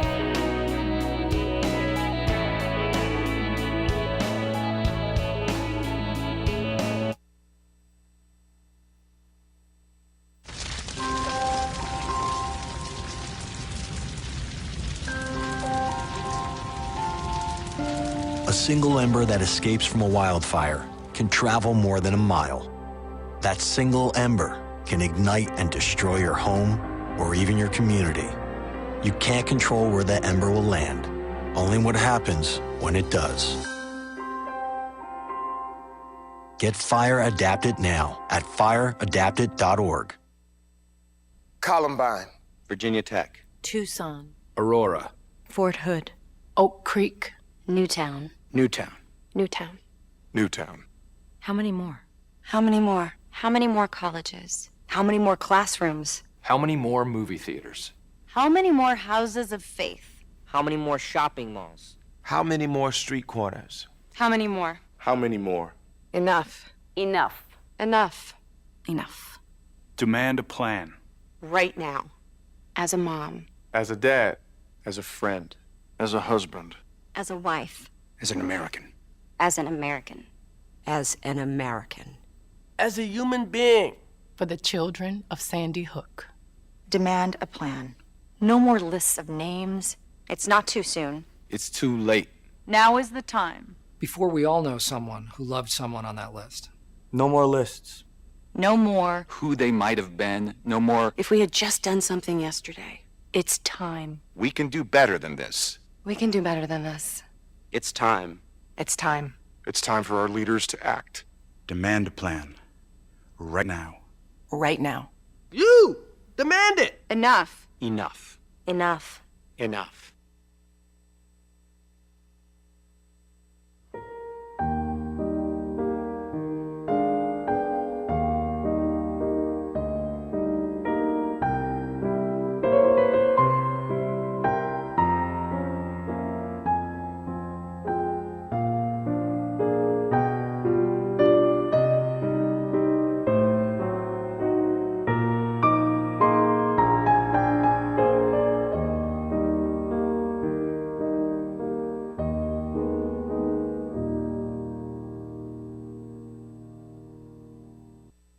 None of us would want to be told we can't marry the person we love. As Americans, we believe in freedom. That's what I fought for as a Marine, and that's what we believe in as Republicans. Freedom means freedom for everyone. I didn't used to understand the importance of same-sex marriage, but after learning my brother was gay, I wanted the same rights for him. He was the best man at my wedding, and I want to be the best man at his. It's only fair that Calvin should have the freedom to marry the person he loves, too. It's time for marriage.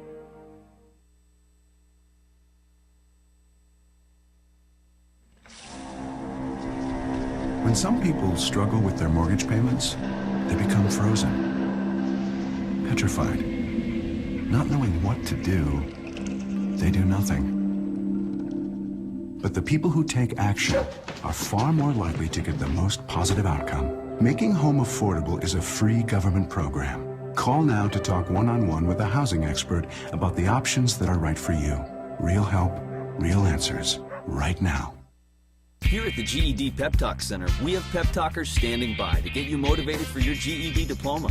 Text the name Terry to 69222 for a sympathetic pep talk.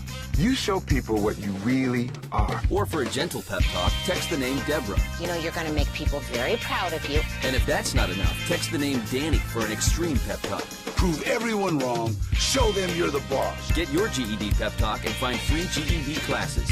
Text the name of the person you want a pep talk from to 69222.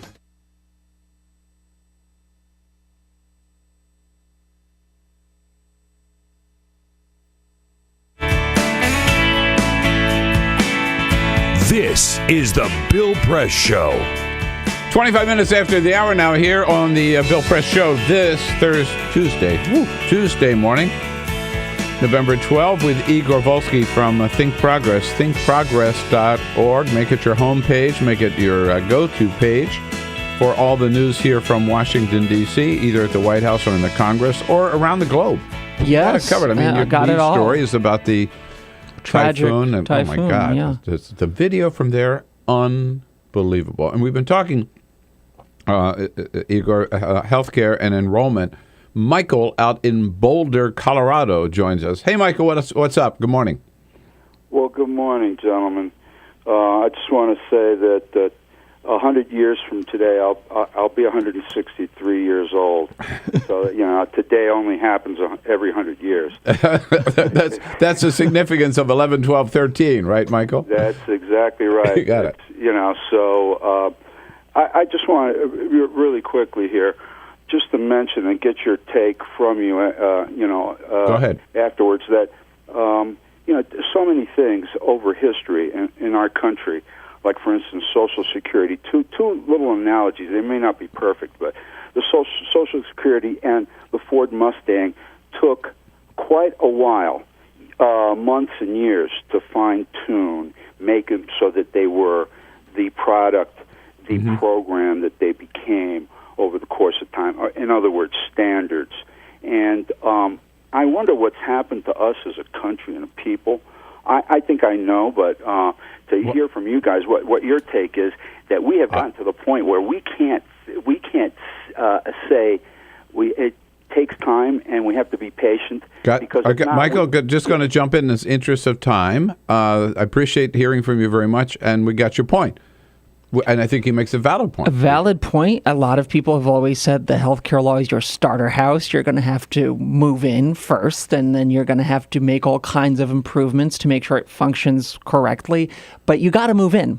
And we got to take that first step at the end of this month, because if you don't move in, you can't make the patches. You don't know what's not working. You don't know where you're going to need a fix. That first step is critical, and then you can kind of expand and tweak it. But you got to make sure that at least the base of people get into the coverage. And if you go back in history, as Michael said, and you look at Social Security when it started, or you look at Medicare when it started, there are a lot of people who said, we got to get rid of it. It's not working. There were some problems in the startup with each of those, and look at them today. Those hugely programs are here to stay. Programs. Yes. And as will Obamacare be eventually, I'm convinced. And then, as the president says, they'll stop calling it Obamacare because it's successful. Yes. Igor Volsky, always good to see you. Always Thank you so much for coming in. Don't forget, it's thinkprogress.org. And one of the most exciting things happening is this partnership between Amazon and the Postal Service. Yes. We'll talk about that next here on The Bill Press Show. This is The Bill Press Show. So this is my computer. This is your computer. Let's go on the internet. Let's go. Click it. Yes. Okay. I cursor in between the R and the E. Pressing down, I want you to just push the period. She's gonna love me all over again. That's it. Jamaica, here you go. Here we go. Good job. Thank you. Thank you. And I did it by myself. Feel smarter. So, I'm kind of new here, but I've noticed a trend. My human does this funny thing where she goes around and gets all my toys, and then she hides them in that basket by the door. But it's always the same basket, and it's always in the same place. And then she acts so surprised when I find them, but, she's putting them in the same basket. Again. It's like, hello, that's where you put it last time. You were the worst at hide and go seek.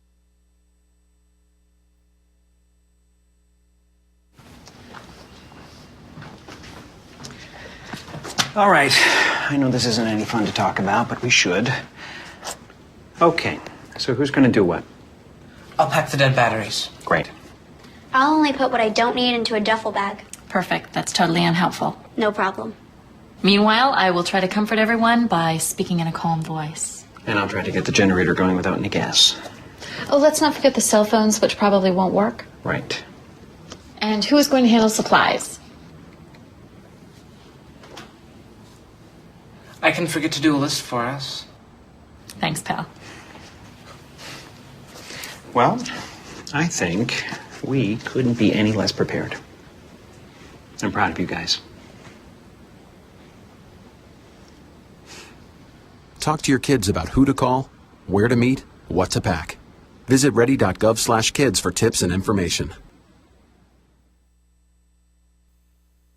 Hey, thanks for stopping by. I followed your character since the first episode. I'm a big fan. Big fan. Thank you. And listen, your storyline, it makes for incredible TV drama. Thing is, your drug use is very adult content. Too adult for the kids. So I'm gonna have to block you. Oh, man. Yeah. Well, have a good one. You're a nice lady.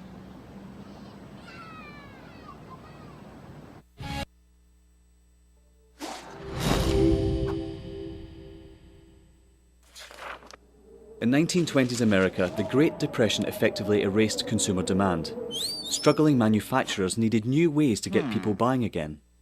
Innovative production processes like stamping and use of molds allowed them to use new materials for their designs.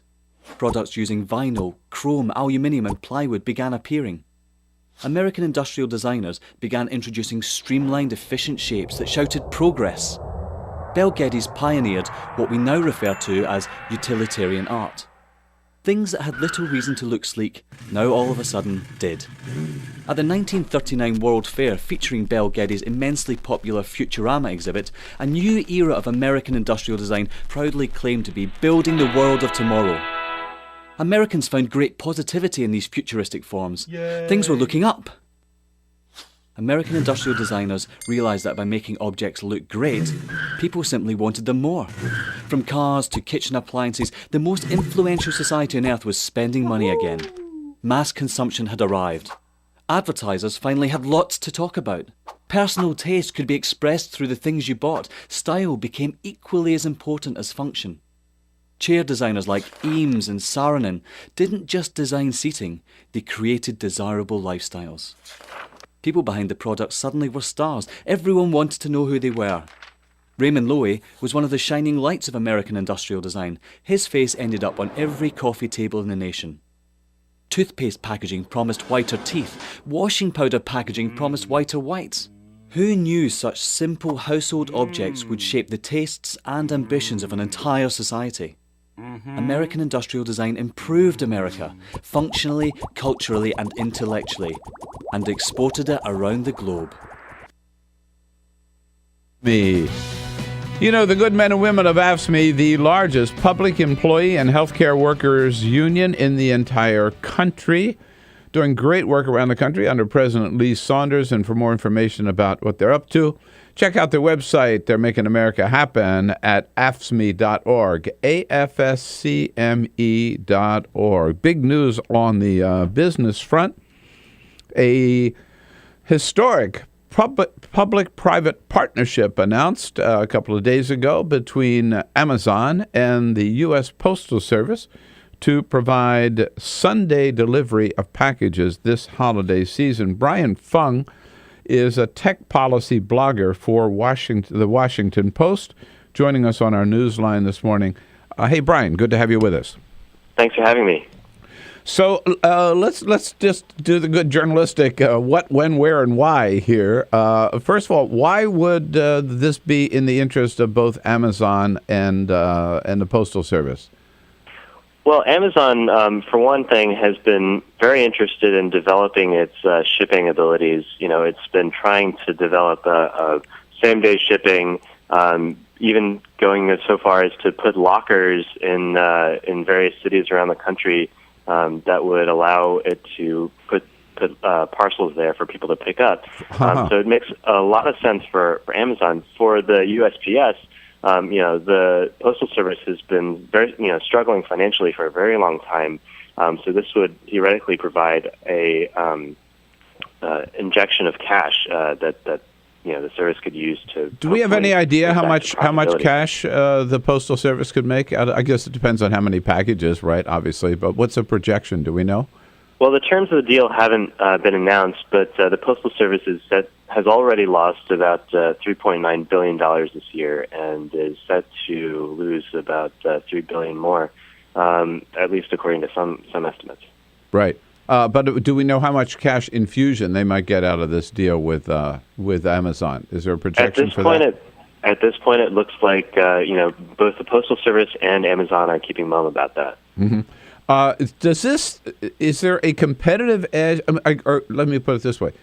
Did Amazon feel that it had there was a competitive disadvantage because they could not deliver on Sundays? Nobody else does, right? Well, I think the agent to focus on here is USPS. yes, nobody at this point, none of USPS's competitors, FedEx or UPS, currently deliver on Sundays. You're right.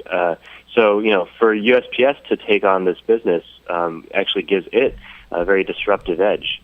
Yeah, right. So, when does this start? It's starting. It's effective immediately. Amazon announced this on Sunday. Starting next Sunday, people will start getting packages. And is it nationwide? Currently, it's limited to several cities. New York and LA, I think, are the key ones. And it's, I think, limited to folks who have subscribed to Amazon Prime. But, eventually, I think the company hopes to roll out Sunday service to the rest of the country. That's the hope. I don't see anything. I think it's great, by the way, and I certainly don't think anything wrong with it. It's just I'm curious about the demand, the consumer demand for Sunday delivery. Is it really just that great, or is Amazon just trying to get an edge here? Well, I think a lot of people who subscribe to Amazon Prime, the data show that they really order quite a bit more than the average Amazon customer. So it wouldn't be a surprise to me if most people wound up getting Sunday delivery, as a result of this. The real question is how many people are going to sign up for Amazon Prime as new Prime customers as a result of this extra offer. Right. Amazon Prime, I believe, Peter, isn't it that you get free shipping with Amazon Prime, right? You get 2-day shipping. And 2-day shipping. It's like $80 a year or something like that. And then anytime you make an order, it's free 2-day shipping. Right. That's right. It's kind of sweet. If you order a lot of stuff from there, Yeah. So that means that, if you order something on a Friday and you get, Amazon Prime's 2-day shipping, then conceivably you could get something in the mail by as early as Sunday. Right. I must admit, as many books as I buy from Amazon every year, I've never signed up for Amazon Prime. I'm going to have to look into that. I just figured it was a little gimmick, and I just skip it. But I'm probably losing money by doing so. Yeah. Right. It sounds like it does make sense. And the other thing, Brian, is again, I think of old-fashioned here, right? I think of Amazon as books. Right, Amazon is about a lot more than books, and this new shipping deal with USPS doesn't matter what it is, right? It doesn't have to be just books. Is I guess my point. It's pretty much all Amazon packages are eligible for Sunday delivery now. Do you have any idea what percentage of their business is still books? I admit that I don't, but that would be something that's very interesting to look into. Yeah, because when you look at Amazon anymore, and they say, so which part of the store do you want, and you look at the list, it's a long list of everything from, pharmaceuticals. It's like shopping at Costco. You can get just about anything there. Do you think that UPS, that Brown or FedEx now are going to start Sunday delivery? I think that's definitely a possibility. One of the things that makes this so interesting is that it's USPS doing this, and it's getting a corner on a part of the market that no one's in right now. This deal could potentially wind up disrupting the shipping industry. Right. What I find interesting too about this is, and we know this is not going to save, this deal in itself is not going to save the U.S. Postal Service. Because their problem is really one of the pension obligations that Congress has laid on them. But when I look at the Postal Service, and I use it a lot, I mean, they have really, I think, done some very innovative things lately in terms of the forever stamps, in terms of express service, the express mail, and the two of them, express and I forget what they are now. But one is overnight, and the other is like within a couple of days, guaranteed. And now with this deal with Amazon, they've really shown, I think, a lot of creativity and innovation to try to move forward, even given their financial obligations that they face, again, laid on them by Congress. So right, and what they say about necessity being the mother of invention.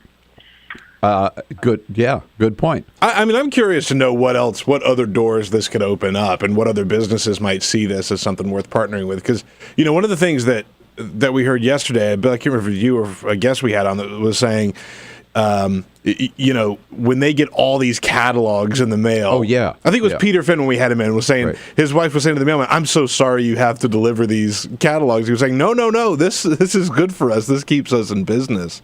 All those delivery of the different catalogs. But I'm wondering, like, what other outlets might see this Amazon deal and sort of use it to their advantage.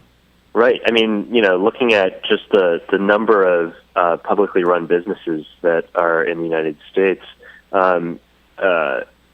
we actually don't have that many. Amtrak might be one of them, or the Corporation for Public Broadcasting is also, a government-owned entity. But aside from those, I think there's like a handful of maybe 16 or so. It would be really interesting to see more of this type of reverse contracting happening, where private businesses wind up hiring the government to perform a service rather than the other way around. Yeah, no, absolutely. It's very innovative, very unusual, and I hope it proves successful. And I've got to, I think, hand it to both the people at Amazon and the people at the Postal Service for coming together with this partnership. Hey, Brian, thanks for taking a look at it for us, and thanks for joining us this morning. Appreciate it. Thank you. Brian Fung is at the Washington Post, WashingtonPost.com. He's their tech policy blogger. All the more reason to support the Postal Service. Good for them. Seen on Free Speech TV and online on TawkrTV, this is the Bill Press Show.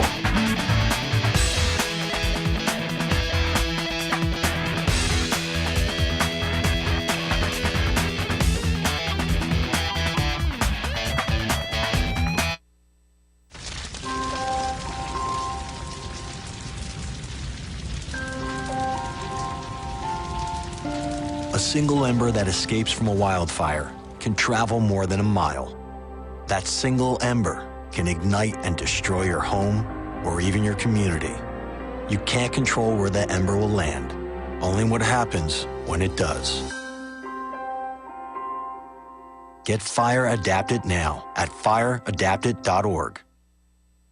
Columbine, Virginia Tech, Tucson, Aurora, Fort Hood, Oak Creek, Newtown. Newtown, Newtown. Newtown. How many more? How many more? How many more colleges? How many more classrooms? How many more movie theaters? How many more houses of faith? How many more shopping malls? How many more street corners? How many more? How many more? Enough. Enough. Enough. Enough. Demand a plan. Right now. As a mom. As a dad. As a friend. As a husband. As a wife. As an American. As an American. As an American. As a human being. For the children of Sandy Hook. Demand a plan. No more lists of names. It's not too soon. It's too late. Now is the time. Before we all know someone who loved someone on that list. No more lists. No more. Who they might have been. No more. If we had just done something yesterday. It's time. We can do better than this. We can do better than this. It's time. It's time. It's time for our leaders to act. Demand a plan. Right now. Right now. You! Demand it! Enough. Enough. Enough. Enough.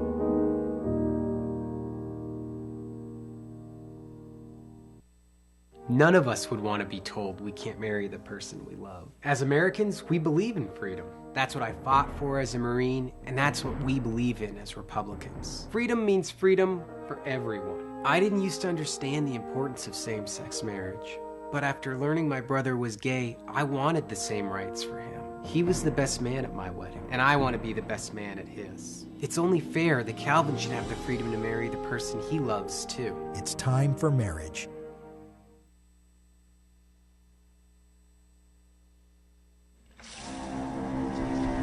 When some people struggle with their mortgage payments, they become frozen, petrified.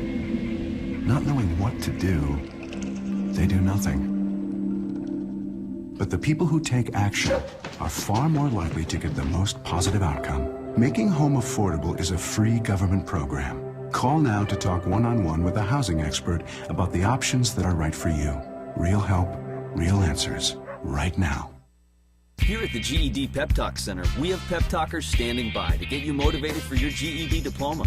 Text the name Terry to 69222 for a sympathetic pep talk.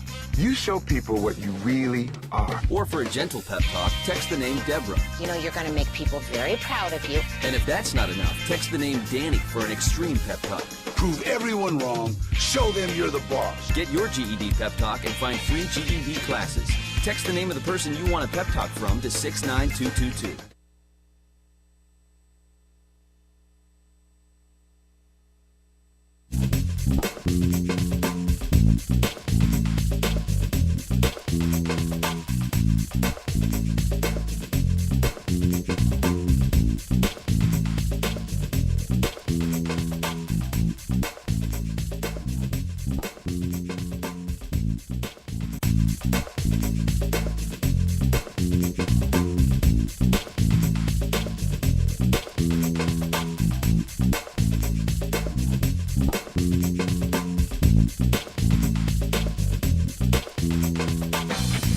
Whoa, 12 minutes now before the hour here. Brad Woodhouse, good friend, former communications director for the Democratic National Committee, now head of Americans United for Change, will be here as a friend of Bill in the next hour.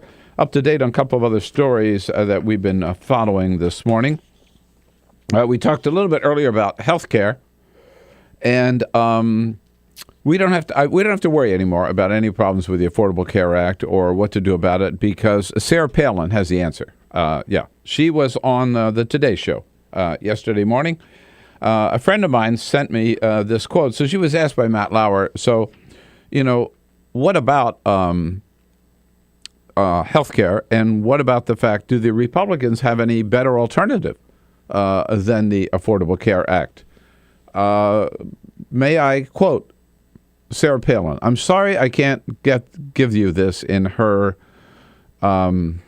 whiny beauty queen accent here. There's a certain range you have to hit to try and recreate her voice. But see if you can follow the thought here, Sarah Palin. So she says, quote, "The plan is to allow those things that had been proposed over many years to reform a healthcare system in America that certainly does need more help, so that there's more competition, there's less tort reform threat, there's less trajectory of the cost increases. And those plans have been proposed over and over again. And what thwarts those plans? It's the far left. It's President Obama and his supporters who will not allow the Republicans to usher in free market, patient-centered, doctor-patient relationship links to reform healthcare." Oh, God. So there it is. Yeah. In one sentence, Sarah Palin. What an idiot. I know. I'm sorry. Maybe sound like I'm a woman basher, but I'm not. I'm just a Sarah Palin basher. Look, if a man went on TV and tried to give that explanation in that tortured language, but you have to, in that tortured language, but you have to imagine Sarah Palin saying it. Anyhow, but all right. More importantly, in Virginia, we've talked a lot about Ken Cuccinelli and Terry McAuliffe. Terry McAuliffe, the governor-elect of Virginia. Ken Cuccinelli, Tea Partier, down. 2 points, but he still lost.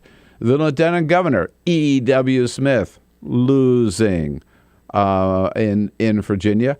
The race that's been undecided and still undecided is the attorney general's race, which as Eleanor Smeal from the Feminist Majority told us last week, is extremely important, because the attorney general, that's the job that Ken Cuccinelli had, and he used that position for his ultra conservative extremist Tea Party agenda.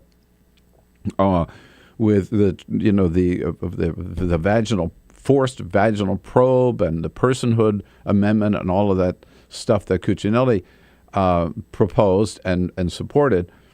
Well, Mark Obershane, who is the Republican candidate for Attorney General in Virginia, is just as extreme as Ken Cuccinelli. So this is a very, very important race. And here's the latest. It's gone back and forth, and it is razor, razor thin. It started out with Mark Herring, the Democratic candidate, up by 32 points, 32 votes. 32 votes, not points, 32 votes only. Over the weekend, because they're counting some ballots that had not been tallied, Mark Obershane, the Republican, went up by 55 votes on Saturday. On Sunday, he was reduced a little. He was still ahead by 17 points. As of this morning, yesterday, get this, they found a voting machine in Richmond that had not been counted yet. Can you believe it? And it's 2013. It's 2013. I know.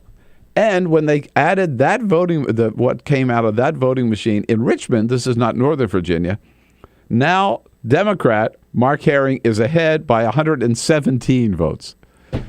So there's going to be a recount. Yeah. But it's looking a little better for the Democrats this morning.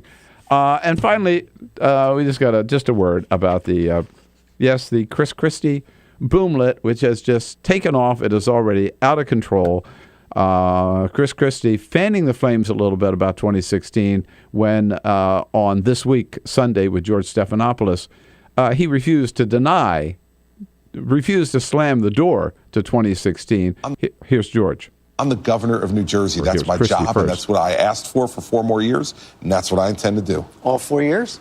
Listen, who knows? Yeah, who knows? So he's fanning the flames a little bit. And this morning, the media is really into this now. There's a poll out. They took a poll already, Rasmussen, about, okay, who would you support in 2016? Chris Christie or Hillary Clinton? Which presumes a lot, right? Hello. But in that poll, Hillary Clinton would beat Chris Christie 43-41. As I said earlier in the show, any Democrat who's thinking of voting for Chris Christie better take a good look at him, because he may be a somewhat amusing and interesting personality, but he is no liberal. He's no moderate. He's a real conservative. Watch out. I'll be back to tell you what President Obama's got on schedule today. This is the Bill Press Show.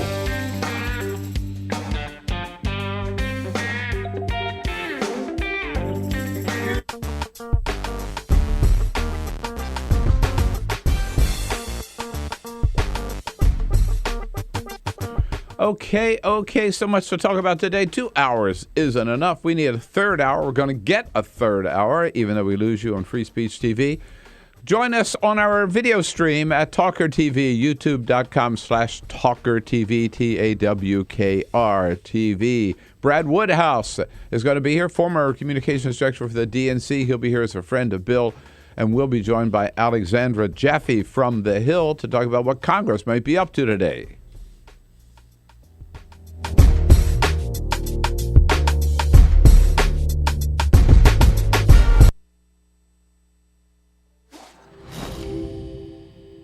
In the early 20th century, the war to end all wars didn't end war at all. It stoked the fires of change. A traumatized world was ripe for change. The world was ready for modernism. Modernists wanted to forget history, or at least reinterpret it. More than just a style, modernism applied to virtually all forms of creative expression. Innovative artists like Picasso, Escher, Dali, they all started looking at their world differently. Other artists tried painting light itself. These were the Impressionists. Surrealists went a bit further. We had entered the age of the isms: Cubism, Symbolism, Futurism, Constructivism. All these new modern ways of looking at the world blew people away. When it came to architecture, modernists were intrigued by emerging technology. Concrete, glass and steel featured heavily in their buildings. Modernists believed that they could design a better society. Ornamental indulgence was considered a frivolous waste of effort. They thought function should always dictate form. and that mankind's intelligence, creativity and capability for radical thinking should be celebrated. Take the Russian inventor Georgy Krutikov. He suggested an idea for a city held aloft by electrical currents. This at a time when there was barely enough wattage to keep the lights on. Not everything they designed was a resounding success. But you could argue modernism was the single most influential movement of the 20th century. From house music to housewares, tables and chairs to graphic design, all have been created by the aesthetics and ideas of modernism.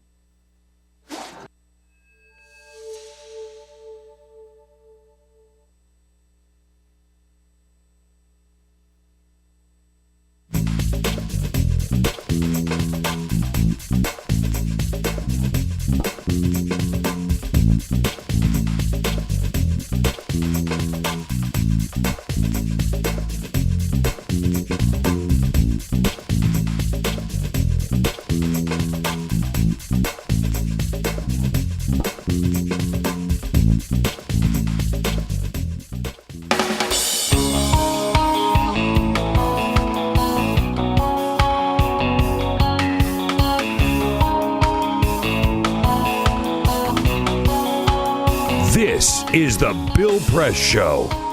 Hey, how about it on this November 12, the Bill Press Show? Another exciting hour coming up. Brad Woodhouse, a good friend from Americans United for Change, is going to join us here in studio as a friend of Bill. And we'll be joined by Alexandra Jaffe from The Hill, talking and telling us what we might expect as the Senate and the House come back into session this week on Capitol Hill. Don't expect much from this gang, but at any rate, we'll find out. President Obama and the Vice President get their daily briefing today at 11 o'clock.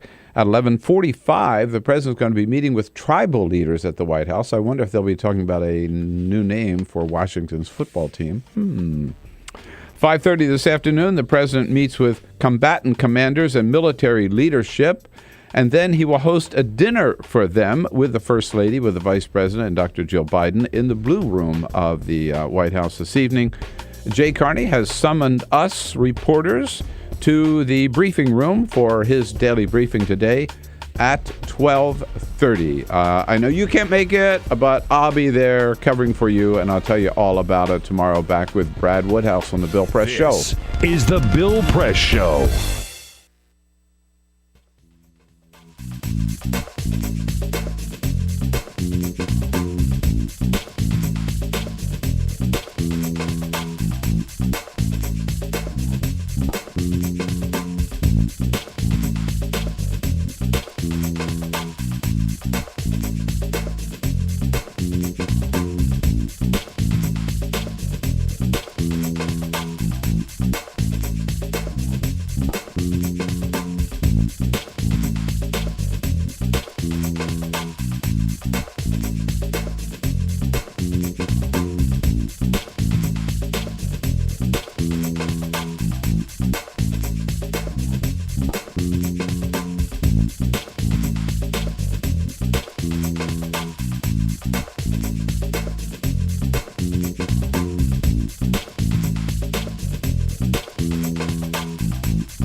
Broadcasting around the nation, on your radio, on your TV, and online.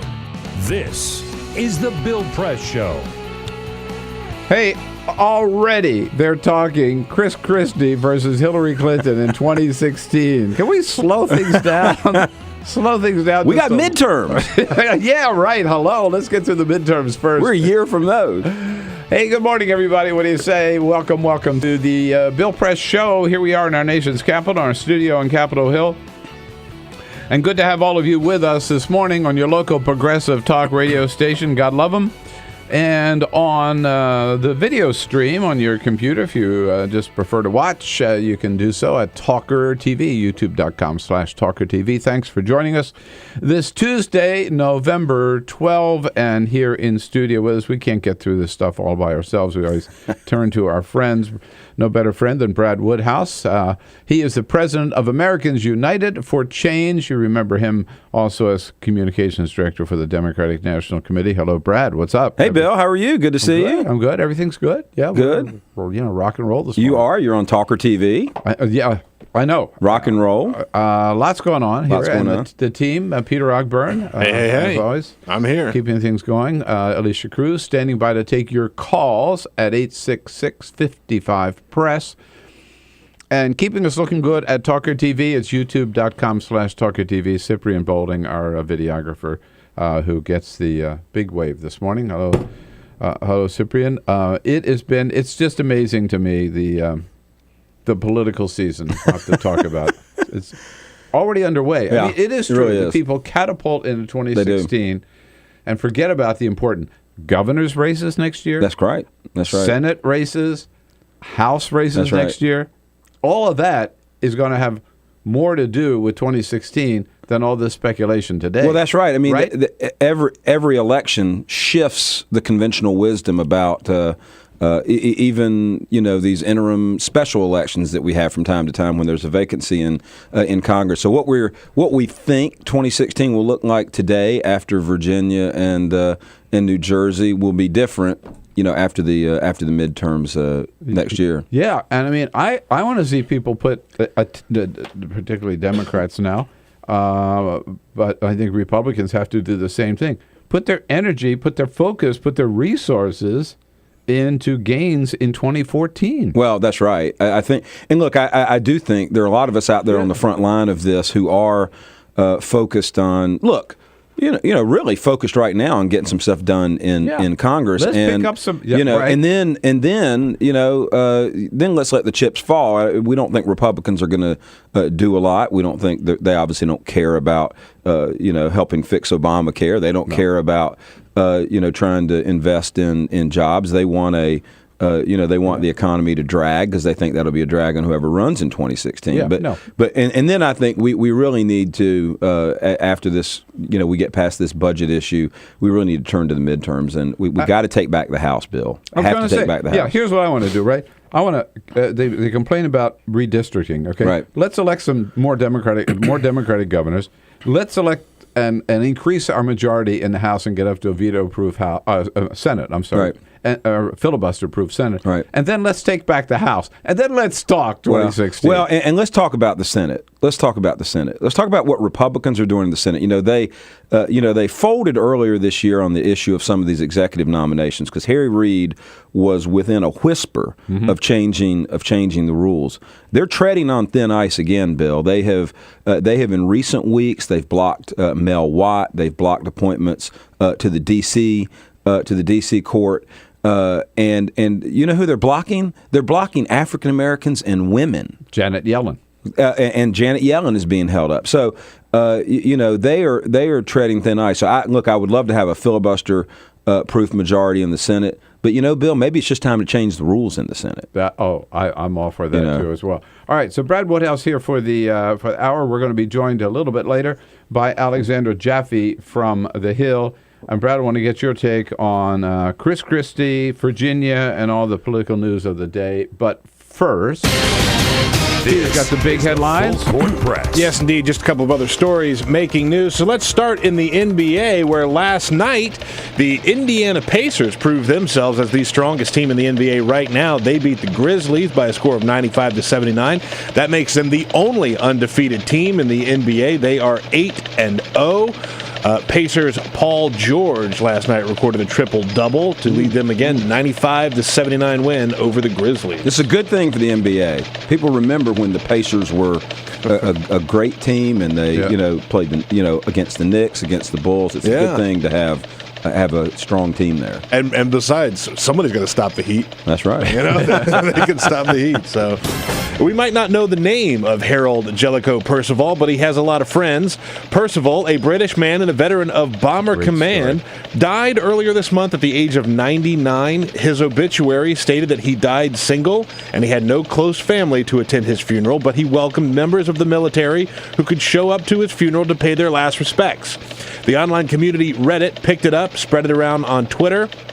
They made it viral and asked for any veterans to show up, and yesterday, Harold Jellicoe Percival was laid to rest with a crowd of over 500 servicemen and women in attendance. Wow. That is an incredible sweet story, right? People never met him on anything. It just came out to honor his memory and his service to his country. Here's the power of social media, right? Exactly. there. Absolutely. Exactly. And you've got the wrong J-Mart.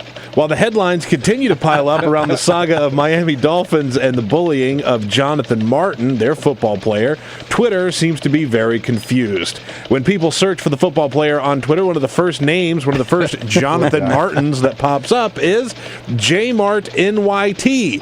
He is the Washington, D.C. based reporter for the New York Times, Jonathan Martin, friend of the show. And a damn good reporter. Oh, an incredible reporter. One of the best political reporters. Oh, no, he's been writing great stuff since he moved. Was it Politico? Right. Since he moved to the New York Times, he's become one of the real unbelievable. stars. Yeah. Great reporter, not a great offensive lineman. That's right. As some people are finding out. This has brought an interesting mix of words of encouragement combined with some hateful rhetoric aimed at who people think is the football player.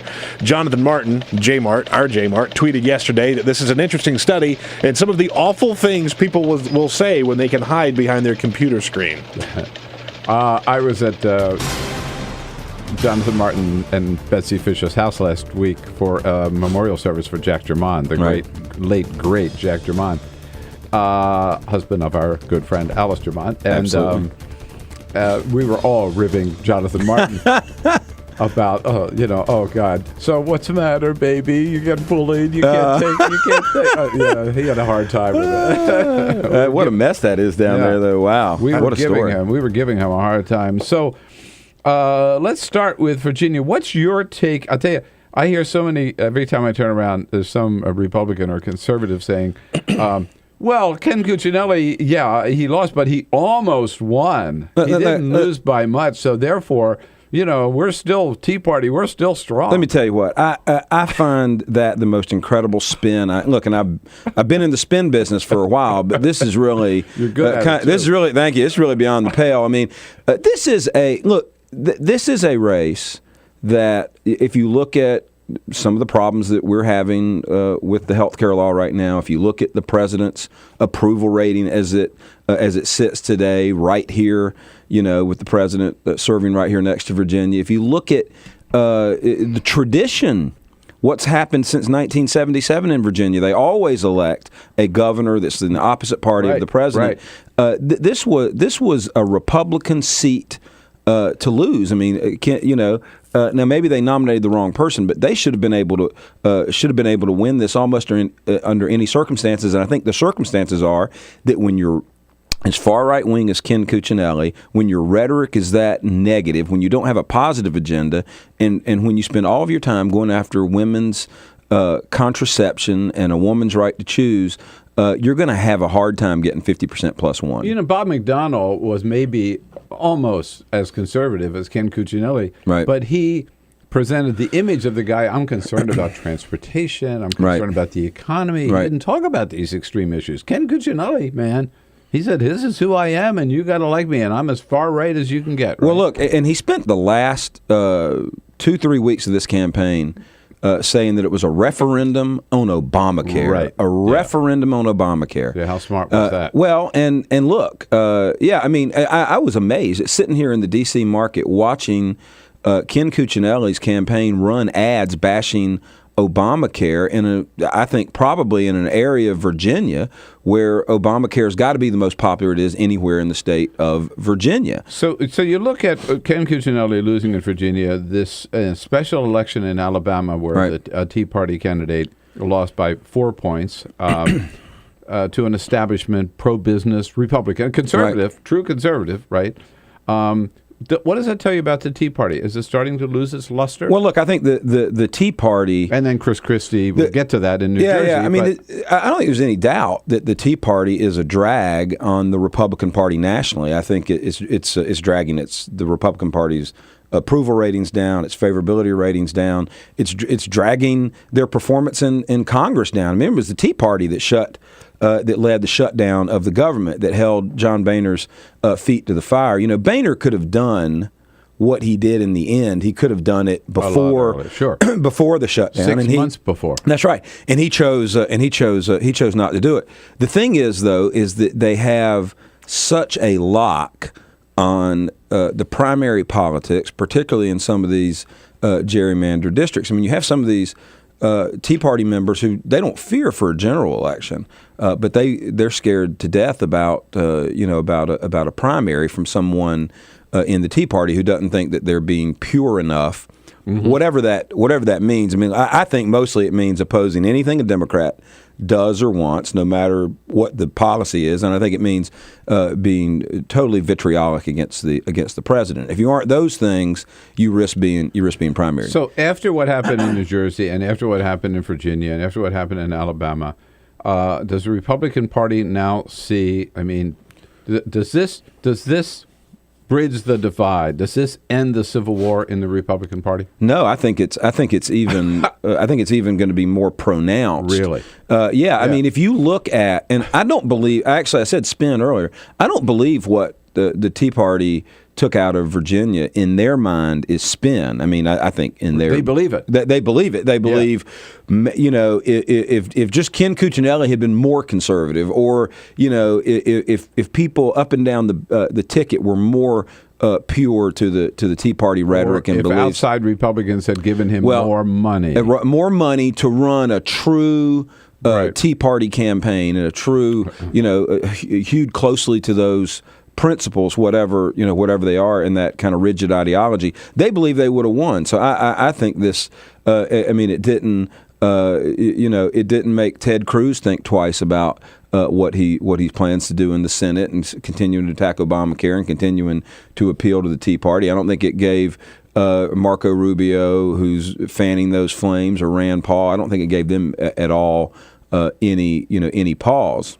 All right, now looking at New Jersey, I'm not surprised to hear Sarah Palin and Rick Perry and some Tea Partiers start raising concerns about Chris Christie. Right. I understand why they don't like him. What I don't understand is why so many Democrats do like him. I mean, he got like almost 30% of the Democratic vote in a blue state of New Jersey. Well, I mean, let's remember a few things. I mean, look, Christie. I mean, he's no liberal, right? No, he's no. I mean, my God, if you look at moderate, he's no moderate. If you look at the way he's taken on the teachers' unions, I mean, look, I don't believe it's all. Well, I do believe largely it's a politics of personality here. I mean, I do think he fits kind of an attitude, kind of almost a stereotype of New Jersey in many ways. And look, there are probably some things that he's done there that do appeal to voters broadly. I think we had an issue there where the Democrat candidate, who I think is a wonderful public official, didn't have the resources, didn't get the resources from the national party committees. They had to make decisions. I mean, look, the McAuliffe race turned out to be fairly close. I'm not sure this personality will wear well in Iowa, South Carolina, New Hampshire. And remember, it's so funny. It seems like every 10 years or so, or how many every years, we have, kind of a Northeast swashbuckling chief executive, former prosecutor comes along and captures everybody's attention. And Jonathan Capehart had a great column. Like maybe Rudy Giuliani. Right, exactly. So Jonathan Capehart had a great column a week or so ago. The headline of was President Christie meet President Giuliani. And I think Christie is going to find some of these same issues. Now, I think Giuliani socially was more moderate than Christie is socially. But I think he's going to run into some of those same issues. All right. Brad Woodhouse here with us from Americans United for Change. It's AmericansUnitedForChange.org. Your questions, your comments, suggestions, whatever, criticisms, we don't care. Always welcome at 866-55-PRESS. When we get back, you've been hard at work out in the field on the Affordable Care Act. Let's find out how it's going. All right. Come back. On your radio, on TV, and online. This is The Bill Press Show.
Americans United for Change, AmericansUnitedForChange.org. Alexandra Jaffe from The Hill will be joining us in studio for the next half hour.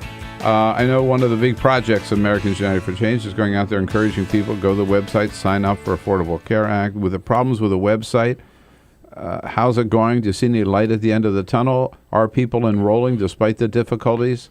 I do see light at the end of the tunnel. It's kind of been situational. I mean, some people in some areas of the country have had more success. I mean, look, we've got a number of states, that set up their own plans that are doing cooking with gas. They're doing quite well. Yeah. I mean, Washington State, Oregon, Kentucky, number of states that are doing quite well. California. New York, Yep. California, that are doing quite well. And then in other places, look, what we're doing is we're going out and we're telling people, look, be patient. Here are the benefits.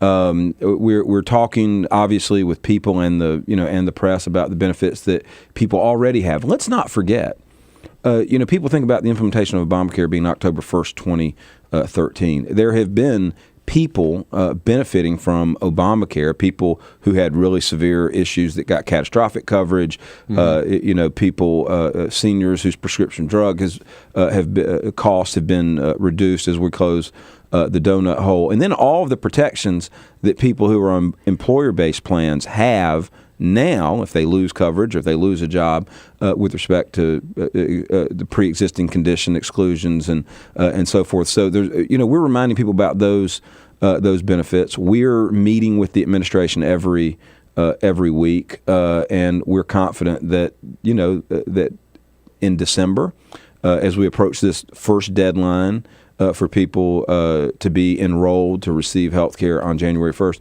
we're confident that we're making progress. And in the end, it's still a good program. It's going to benefit millions and millions of Americans. And Bill, let's not forget what we had. Yeah. First of all, this individual market where we're having some issues right now with the cancellations and obviously with the website, it was the wild west of insurance. I mean, if you could find a plan, it was going to be crappy. So, got to carry it on the other side here with Brad Woodhouse. Alexandra Jaffe joining us next. This is the Bill Press Show.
your radio, on TV, and online. This is The Bill Press Show. Hey, you bet it is. 33 minutes after the hour. What do you say? The Bill Press Show this Tuesday morning, November 12th. Good to see you. We're coming to you live from our nation's capital and brought to you today by the Communication Workers of America. Good men and women of the Communication Workers Larry Union. Cohen. Yeah, Larry Cohen, president. The Union for the Information Age, and find out more about their good work at their website, cwa-union.org. Brad Woodhouse here from Americans United for Change in studio with us as a friend of Bill this entire hour, and we're joined by another good friend, Alexandra Jaffe, covers politics for The Hill, thehill.com. Alexandra, always good to see you. Thanks for having me. And I am proud to be in your paper this morning with my Tuesday column. Yeah, what was today's?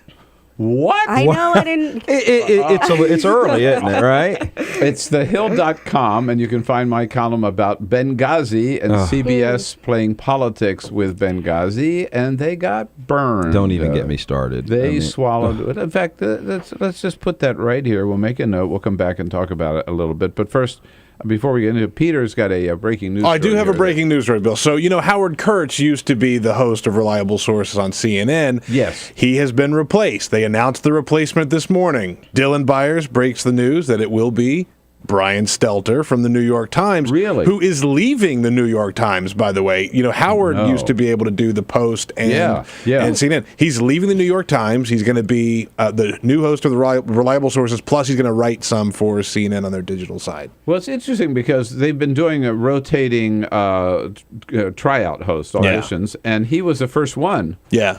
And I think the most frequent one. I think they used him several times. Yeah, but then he moved away, sort of, and they started bringing other people in. So I figured that they had decided they didn't want him, but he's the guy. He's your new. Congratulations to him. Yeah. I mean, he's got a lot of credibility on the subject. By the way, he does, and he's a damn good reporter. And so, congratulations to Brian. And loss for the New York Times, though. Huge loss for them. Yeah. So Alexandra, let's kick around this Benghazi thing a little bit, because it seems to me. I mean, first of all, let's face it.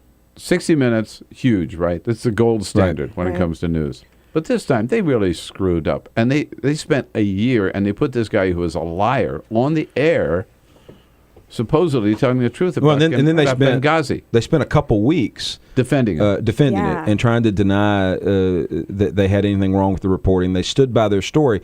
I don't know how many times we heard that, we stand by this story, and then all of a sudden, long after it had fallen apart, long after in today's 24/7 media environment, long after it had fallen apart, they kind of apologized. Here's what strikes me is they took a year. How many people have time to do that kind of research on any story today? Right. But that's always been the thing about 60 Minutes. Right. They're under no pressure. They're independent of the rest of the CBS News. They can take as long as they want to get a story right. Which is why they're so damn good. Right. They took a year, and then within 2 days, the whole thing unraveled. Right. I don't know how you don't vet a source like that. I don't know. I mean...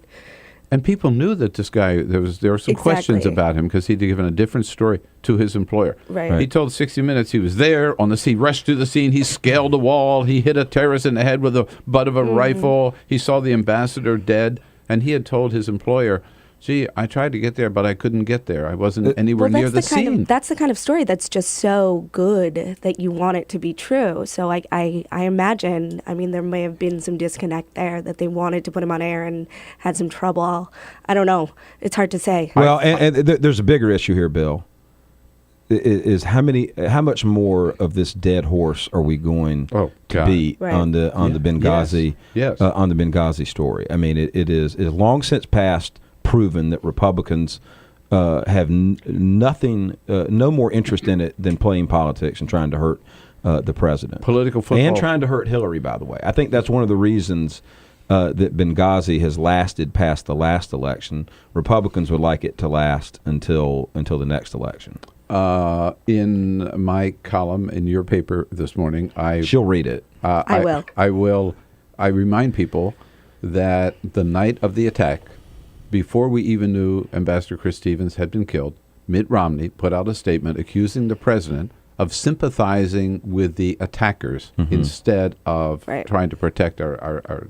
So already that night, they made it a political football, and they can be kicking it around ever since. That was a misstep for him, though. That wasn't a good moment for him. Right. Well, this was a misstep for CBS, too. Well, we'll see if it affects Republicans the same way if they keep talking about it. Well, and let's remember, Lindsey Graham, talking about politics now, Lindsey Graham said, I'm going to hold up every nomination in the Senate until we get to the bottom of this Benghazi stuff. I just have to add, he said that based on the 60 Minutes report. That's right.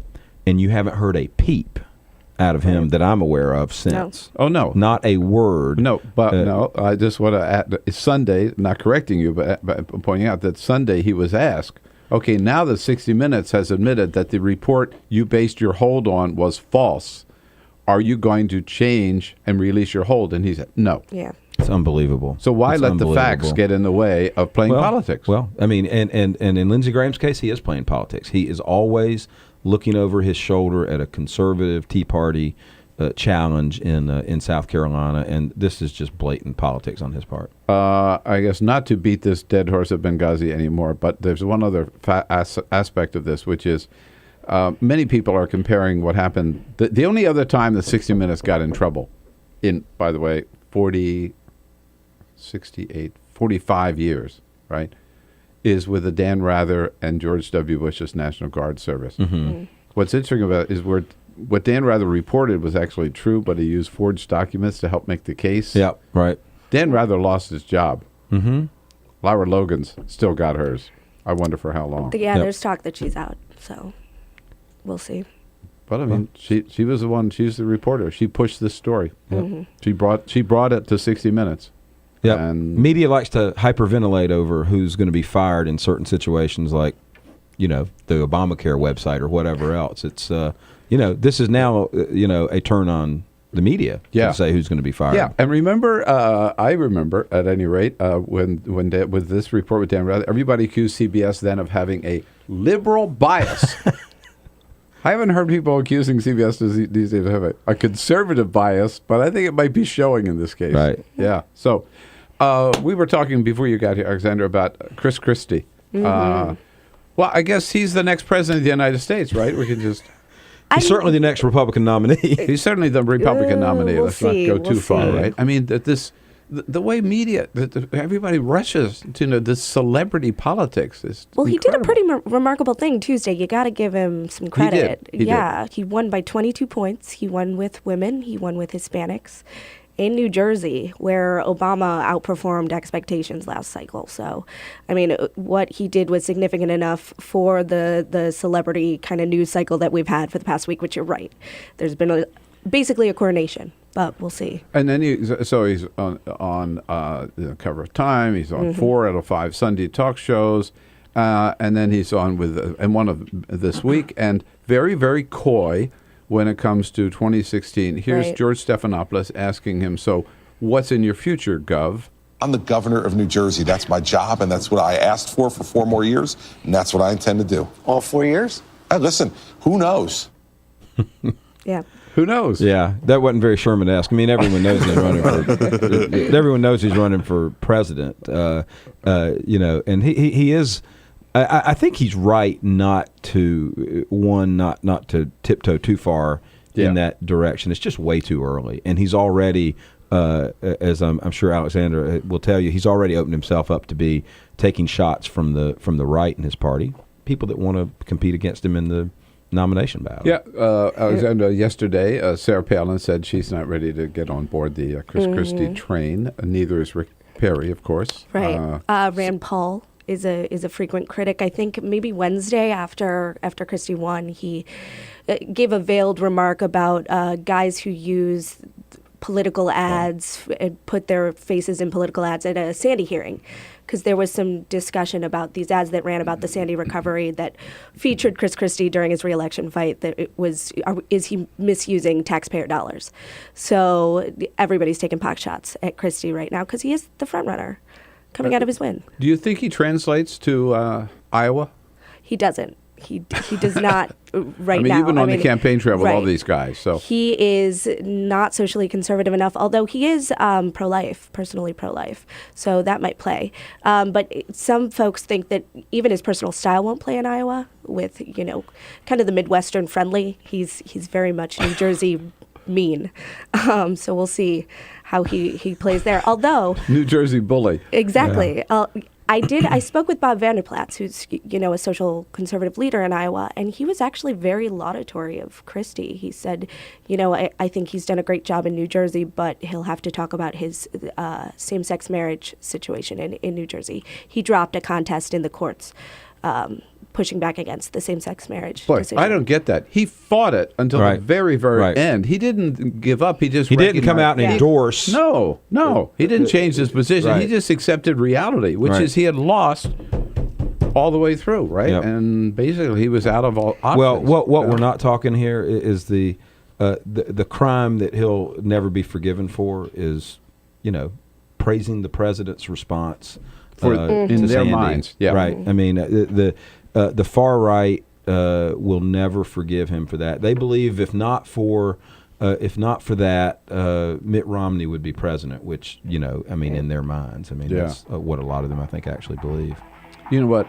Only an idiot governor like Bobby Jindal of Louisiana, when you have a natural disaster hit your state, would refuse to take federal aid or would not seek federal aid. That's right. I mean, in that sense, Chris Christie did what he should have done. That's right. Brad Woodhouse, Alexandra Jaffe, and you join the conversation here, 866-55-PRESS on this Tuesday, November 12th. On your radio, on TV, and online. This is The Bill Press Show.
is the Bill Press Show. Here we go at 12 minutes before the top of the hour. What a team here in studio. Alexandra Jaffe from The Hill, thehill.com, great newspaper. I hear there's a great column in there today. Self-promotion's the name of the game, baby. But if you really want to know what's going on here in Washington at either end of Pennsylvania Avenue, in addition to watching the Bill Press Show and listening to the Bill Press Show on your local progressive talk radio station, read The Hill, thehill.com. And if you want to know what's going on in the world of progressive politics, go to AmericansUnitedForChange.org. Brad Woodhouse, the president, here in studio with us. We've been talking about Benghazi. Before we move on K-Talk 1150 out in Los Angeles, here's Garrick. Hey, Garrick, what do you say? Hey, good morning, Bill. Listen, the Democrats, we just have the hard hit on the point. Who cut the military budget for Benghazi defense? Bingo. It was the Republicans in the Tea Party. This is why we are in the mess we are in now. This conversation is over. We just need to hit the point on this. Listen, the election is over. 9 out of 10, the president won 9 out of 10 swing states. It's over. If I lost the football game 63-7, I would not be occupying the football field. Go home. Go, Garrick. Absolutely right. And it is true. That's another point throw in there, because we know that the president asked for more money to provide more security at our consulates and embassies around the world. Republicans cut it. Well, that's right, and they're not ashamed of it, and they would continue to do it. The Ryan budget would continue to do it. Obviously, sequester has done it, cuts across the board. Right, and those are supposed to be tougher, the cuts coming up from sequester. And I'm wondering if you think that Republicans can still make that argument when sequestration kind of kicks into gear. I think it's going to be very hard to continue to talk about a number of things. To continue to talk about the economy when if you read it's interesting, if you read the analysis of the monthly jobs reports, almost irrespective of what the rate does or even what the number of jobs does, every month you hear the professionals, it'd be someone with the central bank in Kansas City or wherever, say, or an economist in New York, what's holding us back is fiscal austerity. What's holding us back is the fiscal situation in Washington. It's not the Fed. It's not the private sector. It's the fact that we're not investing in the things that this country used to invest in that helped boost the economy. There's a poor relationship to history here that conservatives have. They believe that the private sector built the American economy. There's not a period of a strong economy where the government didn't have an important role.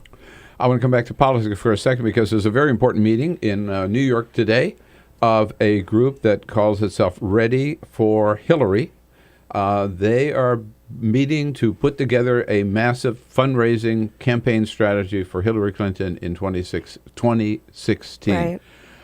Are we getting ahead of the game here, Alexandra, do you think? It's possible, because she's already had reports in recent weeks. I think there were 2 or 3 out talking about, is Hillary inevitable?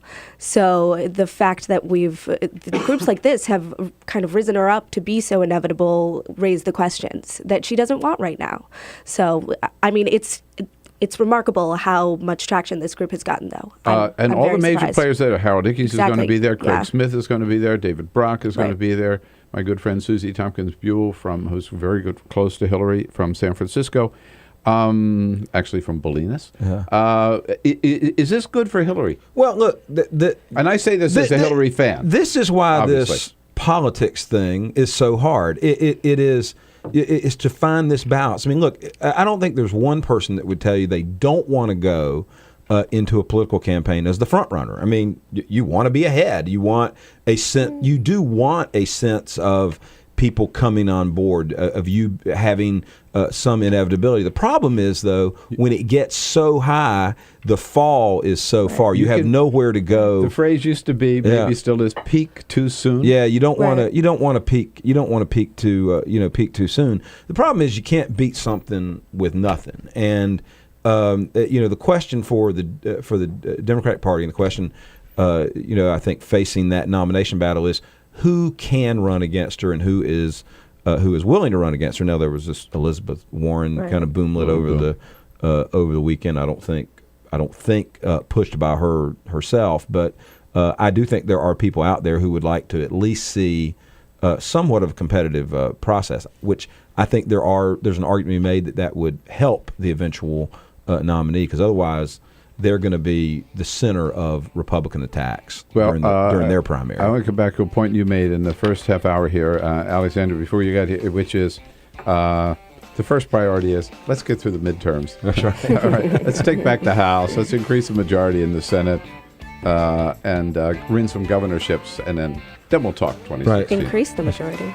Increase. Hey, great to see you, Alexandra. Thanks for coming in. Brad, always good to have you here. Hey, thank you so much. Anytime. Welcome back. Appreciate it. I'll be back with a quick parting shot. This is the Bill Press Show.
The Parting Shot with Bill Press. This is the Bill Press Show. A quick parting shot about Chris Christie. We talked about him all morning, and that's how politics is. You're up one day, you're down the next. And Chris Christie right now is certainly way up. He won re-election by 20 points on the cover of Time magazine, on and on and on. But his sudden celebrity isn't fitting very well with Tea Partiers. They don't believe he's a real deal. After all, he praised President Obama for his help with the Hurricane Sandy. He gave up the fight, they say, against same-sex marriage, and he agreed to expand Medicaid under Obamacare. But Christie doesn't fit so well with Democrats either. After all, he is anti-abortion, anti-marriage equality, anti-unions, anti-public employees, especially teachers. So Christie's challenge is to be conservative enough not to turn off Republicans and yet moderate enough to appeal to blue-collar Democrats. But here's one thing that he ought to remember. Politics is a fickle business, and the same media that are helping to build him up today will hasten and will be eager to tear him down tomorrow. One of the best politicians around, Chris Van Hollen, joins us on the show tomorrow, so have a good day. See you again tomorrow morning. Press Show.